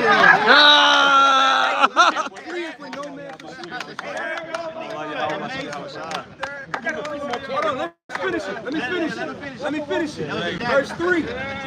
He is despised and rejected of men. A man of sorrows and acquainted with grief. And we hid, as it were, our faces from him, and he was despised, and we esteemed him not. Surely he hath borne our grief. So how is that talking about a nation? If it's talking about us, how have we borne our own grief? That don't make no Don't make no damn sense. That was artistry in the spirit form, man. Go ahead, bro. Hey, go pick that food up, man. Enjoy your life, man. Go ahead, Enjoy your life. Surely he hath borne our griefs and carried our sorrows. Yet we did esteem him stricken, smitten of God, and afflicted. Here's the point, verse 5. But he was wounded for our transgressions. He was bruised for our iniquities. And when you go to the records, all right, that's not talking about King David. That's not talking about King Solomon. Right. If you backlog and go all the way throughout the Old Testament, that's not talking about anybody in the Old Testament. Right. Back here. So you read it said, You get a right? ticket. That's a prophecy that had to be fulfilled. Right. But if I can say this, that's why Spirit had us force him to do that. Remember the Every word. time. Remember the word is a sword. Right. So you gotta know how to handle it. He just basically chopped his own head off. Yeah. Right. All right, now you wanna, hey, your sword. Yep. That was artistry in the spirit. See what you got. If I can say gotta too, go. he came out with the sword anyways, right? That's what I said. But you Where's remember the Bible? when Saul offered the armor to King David at that time, he didn't take it. Yeah, he didn't take because he couldn't. That wasn't his Yeah, armor to put he on. couldn't. He said it's too heavy, so he got some. So he got what he knew. He didn't do that. He put the armor on and it didn't work. He grabbed the sword and it was too big for him. Notice he still never brought out any information. Nothing. As much as he pulled his phone up and tried to do whatever, he never brought anything out. Yeah, he over there losing his Asked us to go to Isaiah. Right. And he went to. The Lord moved on these brothers and get Isaiah 53, which was a dagger. Yeah, that he was couldn't it. even deal with. Couldn't even deal with it. Jake playing. Okay, but the brothers, that really was a primary example for all of us. Yeah, man. But more so you brothers, hey man, don't ever let your character be molded into that bullshit. Right. That was a horrible display of learning. You can't teach a nigga like that. And I guarantee y'all probably been knowing him longer than him. You know? He's just a proud imbecile, man. He said that. I ain't been knowing the truth that long. We know. Right. You're showing forth your fruits, You man. showing how foolish Like you we've are. never seen this before. You know, if I may say, the apostle said years ago, just for the sake of edification too, if you can't teach it, then you don't know it, man. Right. So even in his own madness of what he thinks he believes, he can't stand on it. He couldn't bring out precept upon precept, historical points to show this. Everything that we brought out, he just went to black woman tactics. Right. Yeah. And this You is bald headed, you ugly. Right. Yeah. If he could have, he probably would have called a brother a mole. He probably would have come. He probably got small rods. Right. Yeah, he put it. Yeah, He God took it. damn, bro. He took it. You know what? Doing the day to And day. this just Right. What y'all doing the day to day? What you doing? bro, and this proves that everybody can't just come up here and do this. No. You cannot come up here and teach people in the face of the whole world. You can't do that. This isn't something that where you watch a couple videos, okay, and then you just go out there and teach. Yeah, man. The Holy Spirit has to be on you. You cannot just watch a couple videos, read a couple Israelite memes, a couple of damn Facebook and Instagram posts, and think you can come up to these camps. Right. Especially by yourself. Right. And then you come up here, you got no Bible. Scripture. Right? You have you coming up here just stuttering all out of your mouth. Right. That's why the first thing brothers read was, keep thy foot when thou comest before the house of the Most High. Hey, honestly, if I may add to you, Elder, we were trying to help with that. Right. We said, hey, when the brother, hey, look, the brother said, listen, we'll start over. We'll give you a fresh start. Brother said, can you break this down? We read it. You can't break scriptures because that's what we're supposed to be doing. We're not out here just talking crap to anybody. Right. The Spirit is with us. If we rebuke people, it's because the Spirit is on us to rebuke people. Yep. If the Spirit is on us to edify, we teach people. That's just how the Lord deals. Right. Okay? That's right, priest. This comes with experience. This isn't a fly-by-night thing. This ain't a This microwave. ain't no internet movement. That's right, bro. This is the truth. Yep. That's right. Isaiah 8:20. Yep, that's right. Hey, that was well spoken, man. Through the Spirit. So guys come up here playing games with the prophets, not considering that's really one of the most major offenses that you could do on the planet Earth. Is mock the messengers of the Most High. That's what he did. And that's exactly what he did. Okay? Curse the name of the Lord. Yeah, curse the name, insulting brothers. How he know I ain't insecure about my bald spot? I'm not. I don't give a fuck. But I'm just saying, how you know I ain't. let's say I did get offended, and I went to the Most High and cursed him in the bitterness of his soul. You doing damage to yourself or your own pride, bro. You know what I'm saying? All you got to do is talk the scriptures, bro. And you want to send out these personal ad hominem attacks. I got thick skin, but let's say the next brother don't. Then now you even in a worse condition. That man's gonna fucking die, man. There you go. Real quick one. This is 2 Thessalonians 1, and one of my favorite scriptures, 2 Thessalonians 1:6. It says, seeing it is a righteous thing with Yahweh B'Hashem Yahushai to recompense tribulation to them that trouble you. Right. Yep. Right. That's troubling, right? Very troubling. Hey, well, the brother said that he was making his head hurt. That's troubling. You know what I'm saying?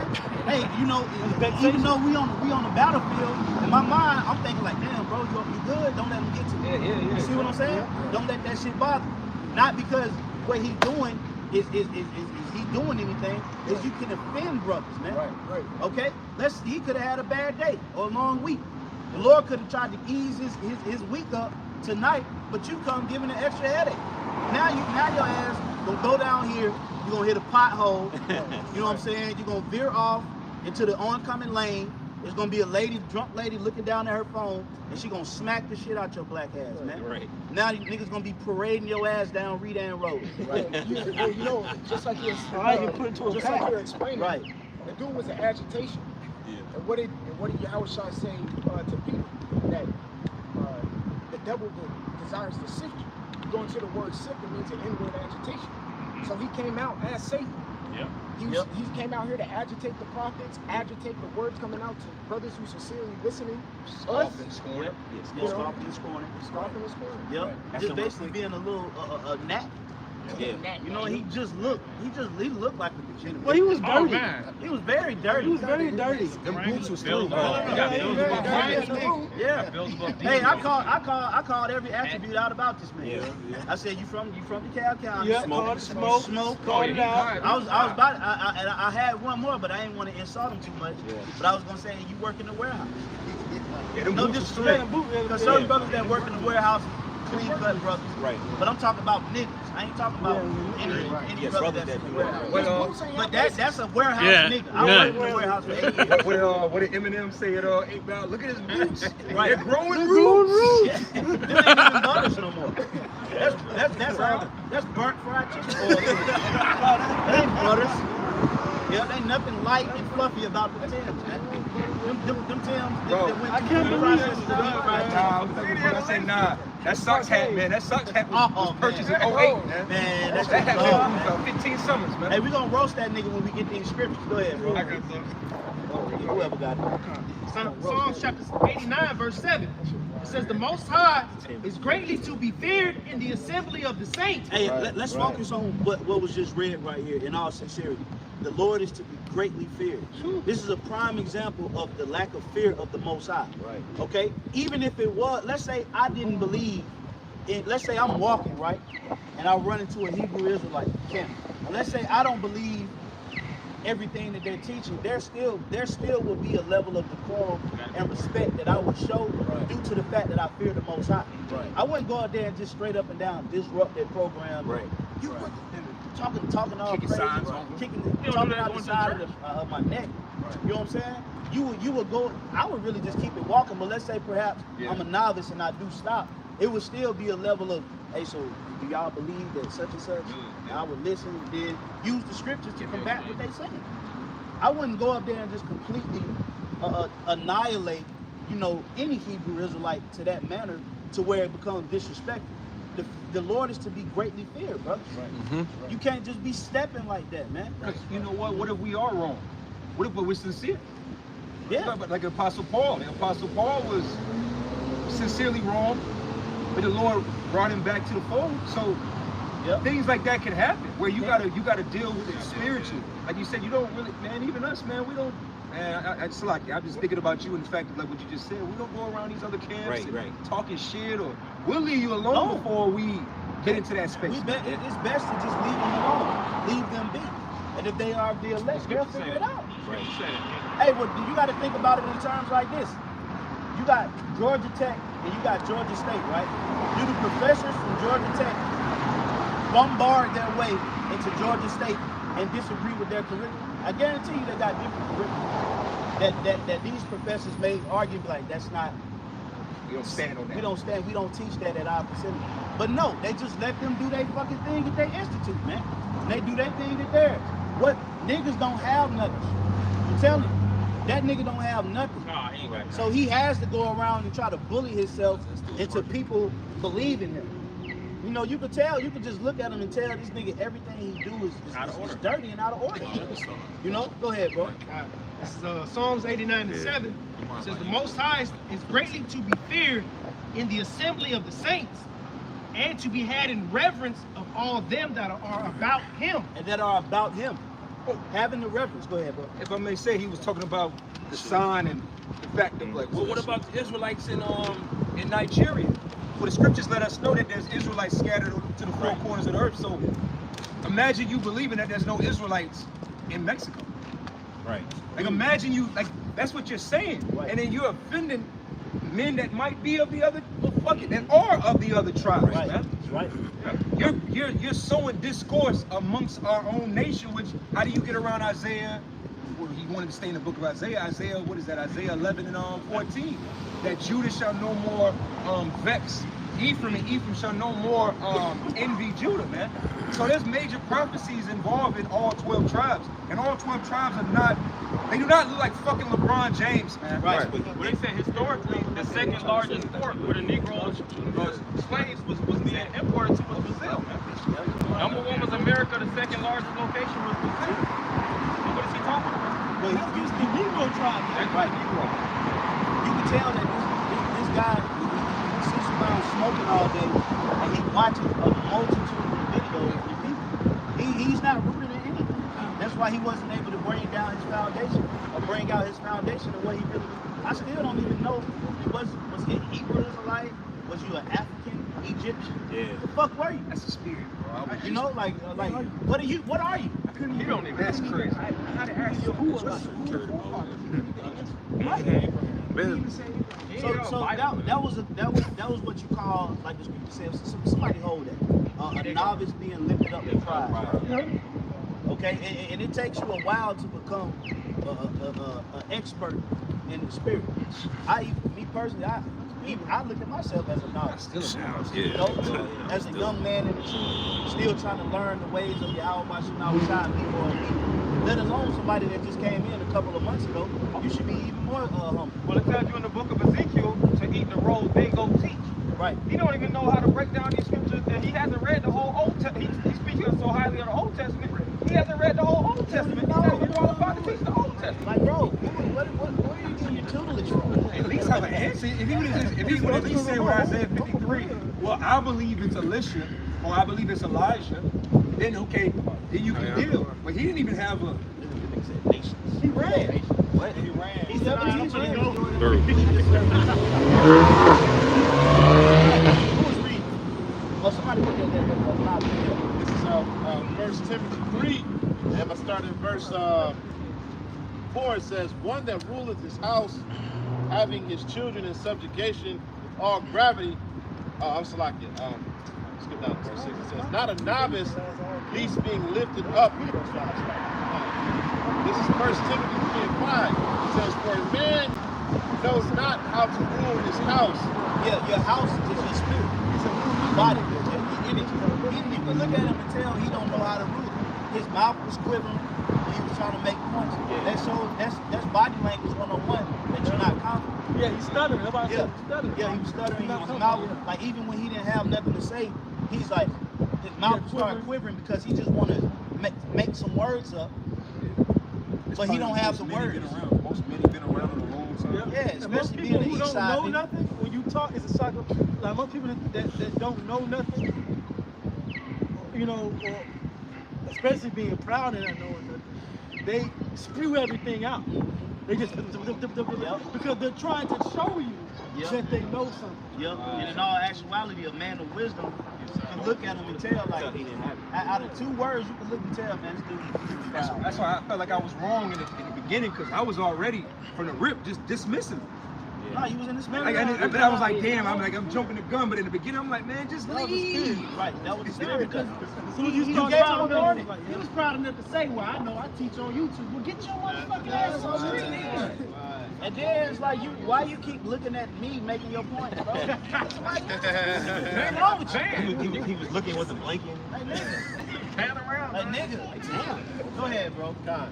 It says, this is 1 Timothy 3:4 says, verse 5 says, if a man know not how to rule his house, rule his own house, how should he take care of the church of God? Right, so he could never be put in a position or be decreed to operate within the church of the Most High. If he come into the camp, man, he's going to bring utter confusion. And that's why you got to vet these spirits that are coming out of you. Because you do have certain Israelites that's within camps that's like that. Yeah. And that's why they end up being rogue Hebrew Israelites. They always falling out, causing contention, because you're not properly vetted. Busy by you do too much. That's a sign. Yeah, you're doing too much, bro. You chill out. And he was high. That's a type. He was out of his mind, man. He had the lips of a smoker. He's watching smooth and well. If he wasn't high, you know he smoked. Wake up. That's why he couldn't answer the question. Coming down from my Because this is a prime example, brothers, on how not to be in the truth. This is really for all of us.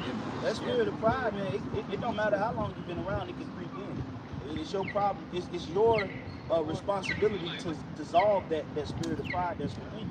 And if you struggle with it, then that's why you have brothers around. The brothers will tell you, hey, bro, chill out with that shit. Yeah. If I may, because it's serious, like you said, not even if you struggle with it, you're going to struggle. Pride comes in all, like I say, amongst my camp. Pride comes in all shapes, sizes, colors, just flavors. It's a lot of flavors. So you always got to check your own. Pride can be you not listening, or pride is you not doing certain things.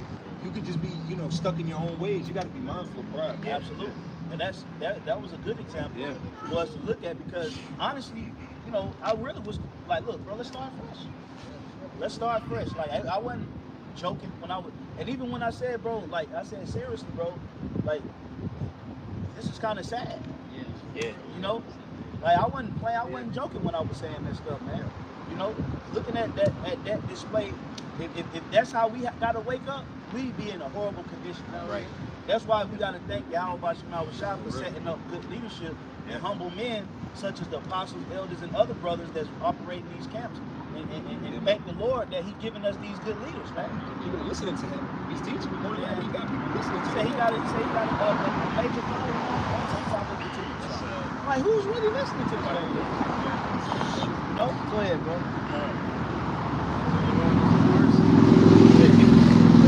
Not a novice, he's being lifted up with pride. Not a novice being lifted up with pride. Do me a favor, somebody, and look at that word novice real quick. Novice. Now, the Apostle Elder Gabar did a video years ago explaining that one day to the Lord is as what? 1,000 years. And 1,000 years is as one day to the Lord. So in order for you to spend 1 hour with the Lord, let alone one day, in order to spend 1 hour, if we judging it on a 24-hour cycle, in order for you to spend 1 hour with the Lord, it's like 42 and a half years. Mm-hmm. That's 1 hour. So imagine the amount of learning that you would have to do to spend one day with the Lord. Yeah, scriptures breaking down in Revelation 17, and they shall be 1 hour. That's 42 years. Yep, 42 years. Yep. Mm-hmm. So you got to think about it in those terms. If you were to actually spend one day with the Lord, you would be on a high level, and that's only one day. Right. Let alone you've been knowing the truth for 3 months, trying to tell somebody. That's crazy. That's wild. Okay, who got that word novice? You got it? Okay, Kyle. All right, so this is the Greek word for novice, and it's neophytos, which means newly planted, a new convert. Neophyte. Right, neophyte. One has recently become Israelite. Say Christian. The scripture says to study. Right. Scripture says to study to be quiet. When you first learn, you might have certain questions and certain things that might not resonate, but you're supposed to take notes and go and actually study these things for yourself. You study for 3 months, and you act like you learned everything. Over the years. But But those guys have ulterior motives. They study to try to manipulate and control.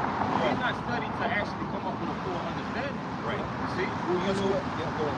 I would say because, like we always speak about, this new era of the internet, and TikTok, and all of this, it gives people like that the abilities to present themselves like they know something.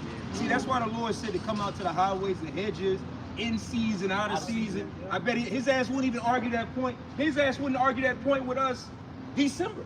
Right, You think he's standing out here in the middle of the cold and argue that point? Oh no, he He wouldn't gonna be drive by, here. y'all are fucking crazy with a hot chocolate. Right, yeah. Fuck out of here, man. Yeah, man, you gotta beware. You gotta beware of those individuals, because what's gonna happen is he trying to build up himself a following that's gonna validate his information. But the whole time he's a deceiver, man. A lot of people like the bells and trinkets that people provide through teaching, but they don't want to get the actual what is the foundation of all?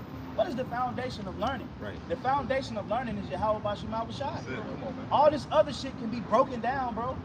That's why the Lord said that the weapons of our warfare are not carnal but spiritual, mighty to the pulling down the stronghold. That's right. Meaning that every form of learning that's not rooted in Yahweh Bashim Shai can be brought down. Right. Ours is the only thing that's going to stand the test of time because it's wisdom from the heavens. So when you got to beware of who you allowing to teach you certain things, man. Because all this stuff is breakable, man. It can be brought down. Okay? Yeah, read this one real quick. And I got this is Romans 3 and 4, straight to the point. It says, God forbid, yea, let Yahweh Bahashem Yahweh Shai be true, but every man a liar. As it is written, that thou mightest be justified in thy sayings. Now hold on right there. Now the elder Tazai once said something very important. He said, this is the truth. We can't just come out here on our own will and speak this. You can know this like the back of your hand, and the Lord can zap you, and you can't come back out here and do this. That's how you know that it's divine information that's been given us, and we have to cherish it. So what we're saying is, stop treating the prophets like they just some niggas that learned something 2 days ago, man. The Lord is working on the energy and the vibration of these brothers that you see dedicating their lives to this, man. You can look at him and tell your life ain't dedicated to this. You just a nigga that like to argue on a weed session.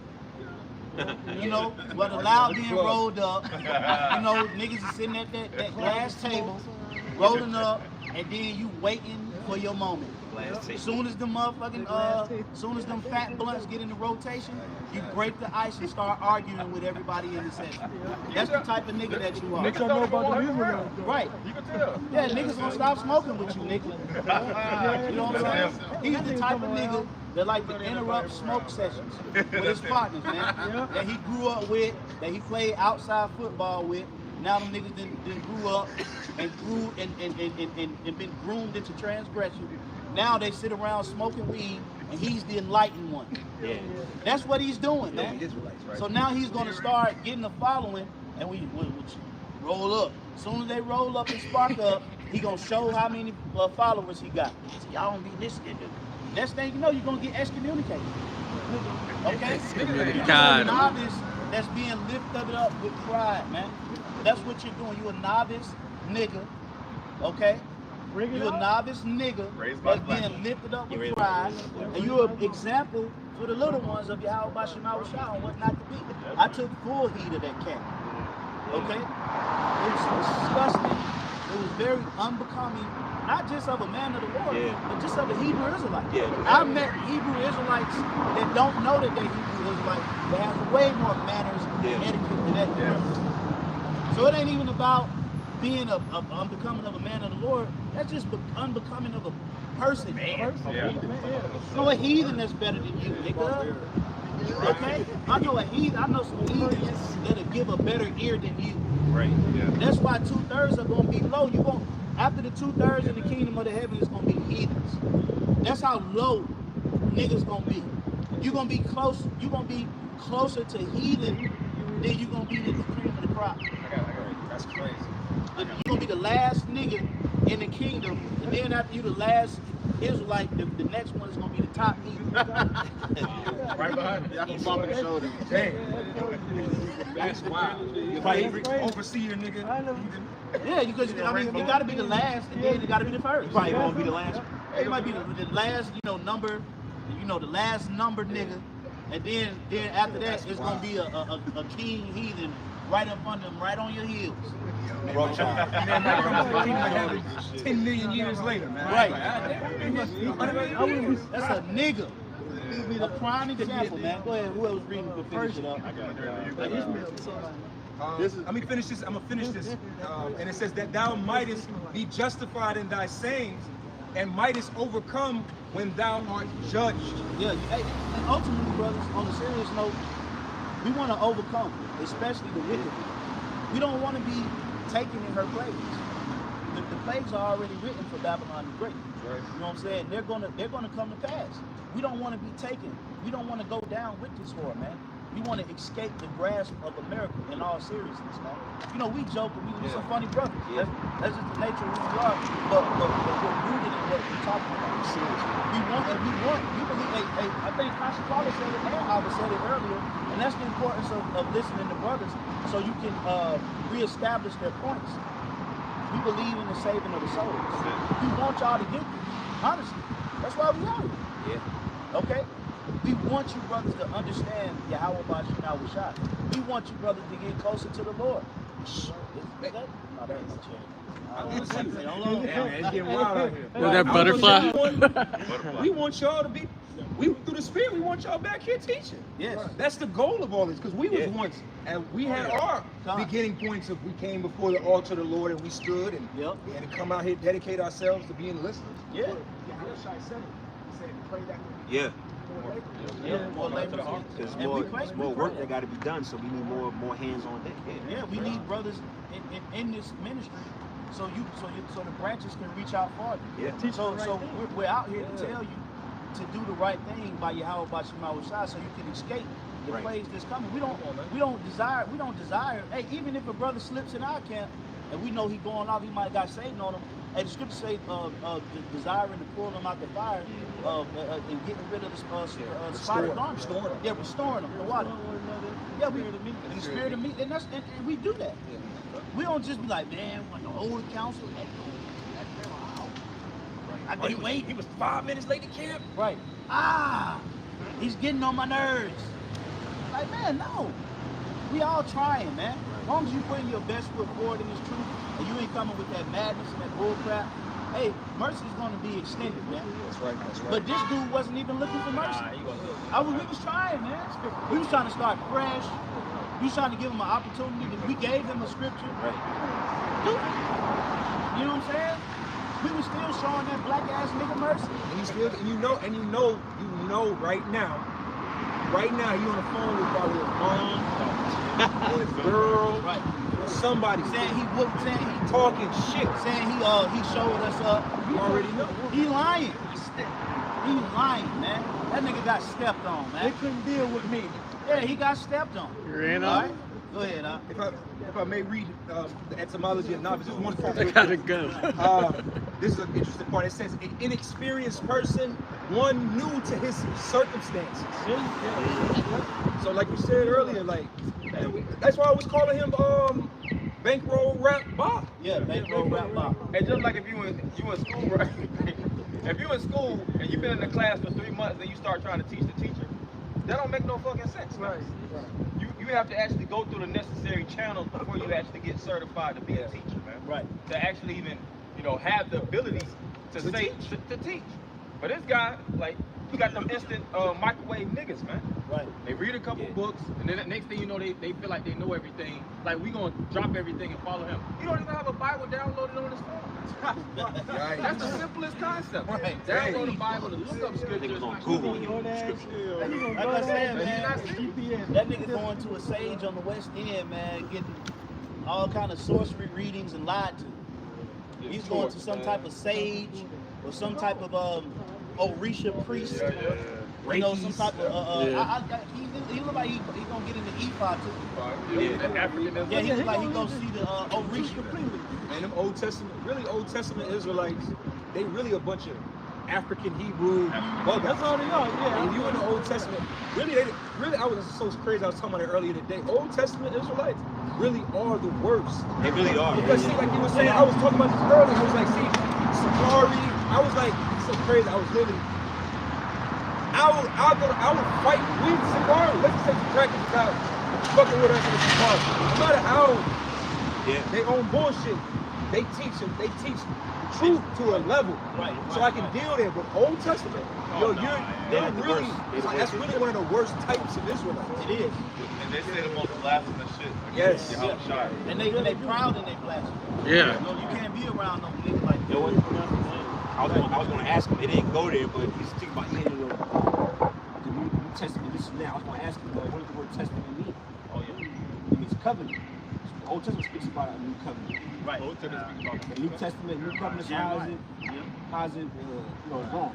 Right. And it's all kind of, to be honest, there's a lot of incompletions within the Old Testament. Because it's prophecies that have to be fulfilled within the New Testament. You can't do nothing with half of the book. Right. That's pretty much, if you read the Old Testament and you actually are learned in the Old Testament, you see there's a lot of incompletions in the Old Testament that had to follow up to a New Testament. And that's why the Lord said that he was going to make a New Testament. Not that it was the wickedness of the old law, but it was the wickedness of that. Right. That's a prime example of why we need a New Testament. Oh yeah. Because it ain't that the Old Testament had any blemishes. The Old Testament is perfect. The law is life, and it leads to life, and longer life. But because man was so carnal and degenerate, the Lord made a better way of keeping the law. The better way of keeping which is through Yahweh. That was the perfection. It's believing in Yahweh. As long as you might have certain carnal blemishes, but if you believe on this sacrifice, then you'll be covered, and I won't hold you accountable to the breaking of those laws. That nigga need that. You need that. Oh, you know, the first thing you asked him. You asked him, well, how do you atone for your sins? Right. Yeah. He was like, what? Like, nigga, first of all, you can't understand the New Testament. You don't even understand the Old Testament. So how can you understand the New Testament? I'm telling you, that nigga be going through the West End, bro. They soaking up all of that Pan-African. That's what them niggas be doing. I know how to call niggas out on shit, man. I guarantee you, that nigga be going to the West End, bro, and going to them little pop-up shops, buying all that Black bullshit. Madonna shrine and shit. I'm telling you, I can look at him and tell, bro. Probably where he was just going. Yeah. Down here, he just come to the city every weekend to just figure out how to get into Michigan. Bust the left right there where that car at. Bust the left. Yeah. I got a precept. Go ahead, we'll wrap on that out. This is John 1:17. For the law was given by Moses, but grace and truth came by Yahweh. The law, man, that's perfect, man. So we have the law, but let's say we never had grace and mercy, right? But we'll be dead. Yeah. Because you gonna break that law. Because of the carnal nature. And then we didn't pass through so many diverse kingdoms. You know what I'm saying? Greece, Rome. If you could keep the law 100% in Greece, bro, it's really no need for you to even be on the earth. If you could keep the law that good, you be in the heavenly form.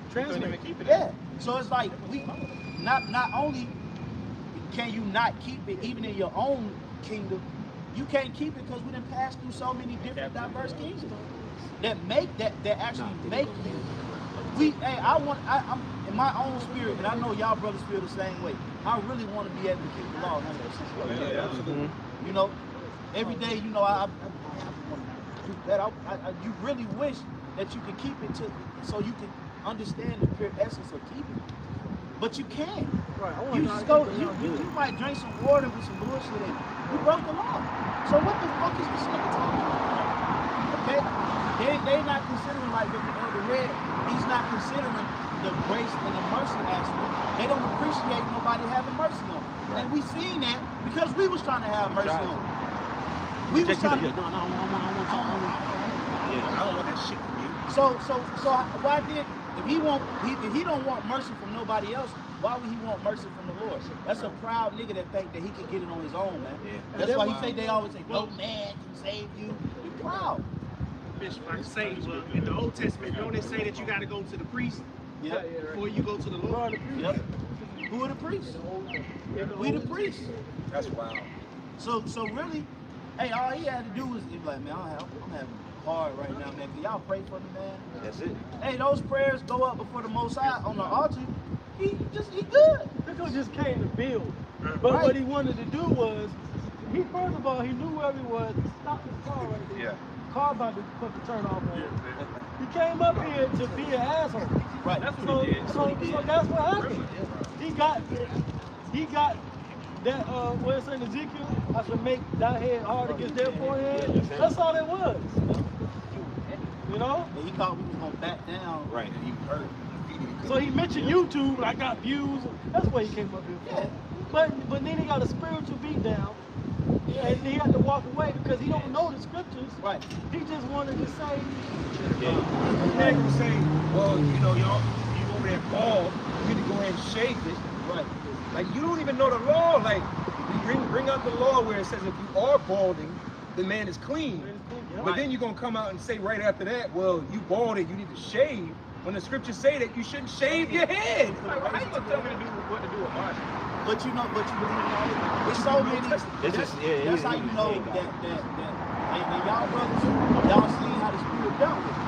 That's how you know we got the truth. You know, we brought scripture after scripture after scripture, point after point after point. We showed mercy. Brothers made excellent points. We brought etymologies out. We questioned him. We did all the things that we needed to do to make sure that the scriptures, the truth, was displayed in its pure essence. Okay? Who got anything? We're to close it out. Go ahead, bro. This is Proverbs 29 and 23. It says, a man's pride shall bring him low, but honor shall uphold the humble in spirit. there you go. That's it. That's it, man. So with that, we're going to go ahead and close it out, giving all praises, all glory and honor to Yahweh, Ba'Shem, Yahushai, Ba'Shem, Kakadash. double honors once again to the apostles and elders of Great Millstone. Lord willing, that was an edifying camp. To the listeners, the true believers, we give blessings and honors to you. To the next time we say shalom. Shalom. Them unity camps be spiritual.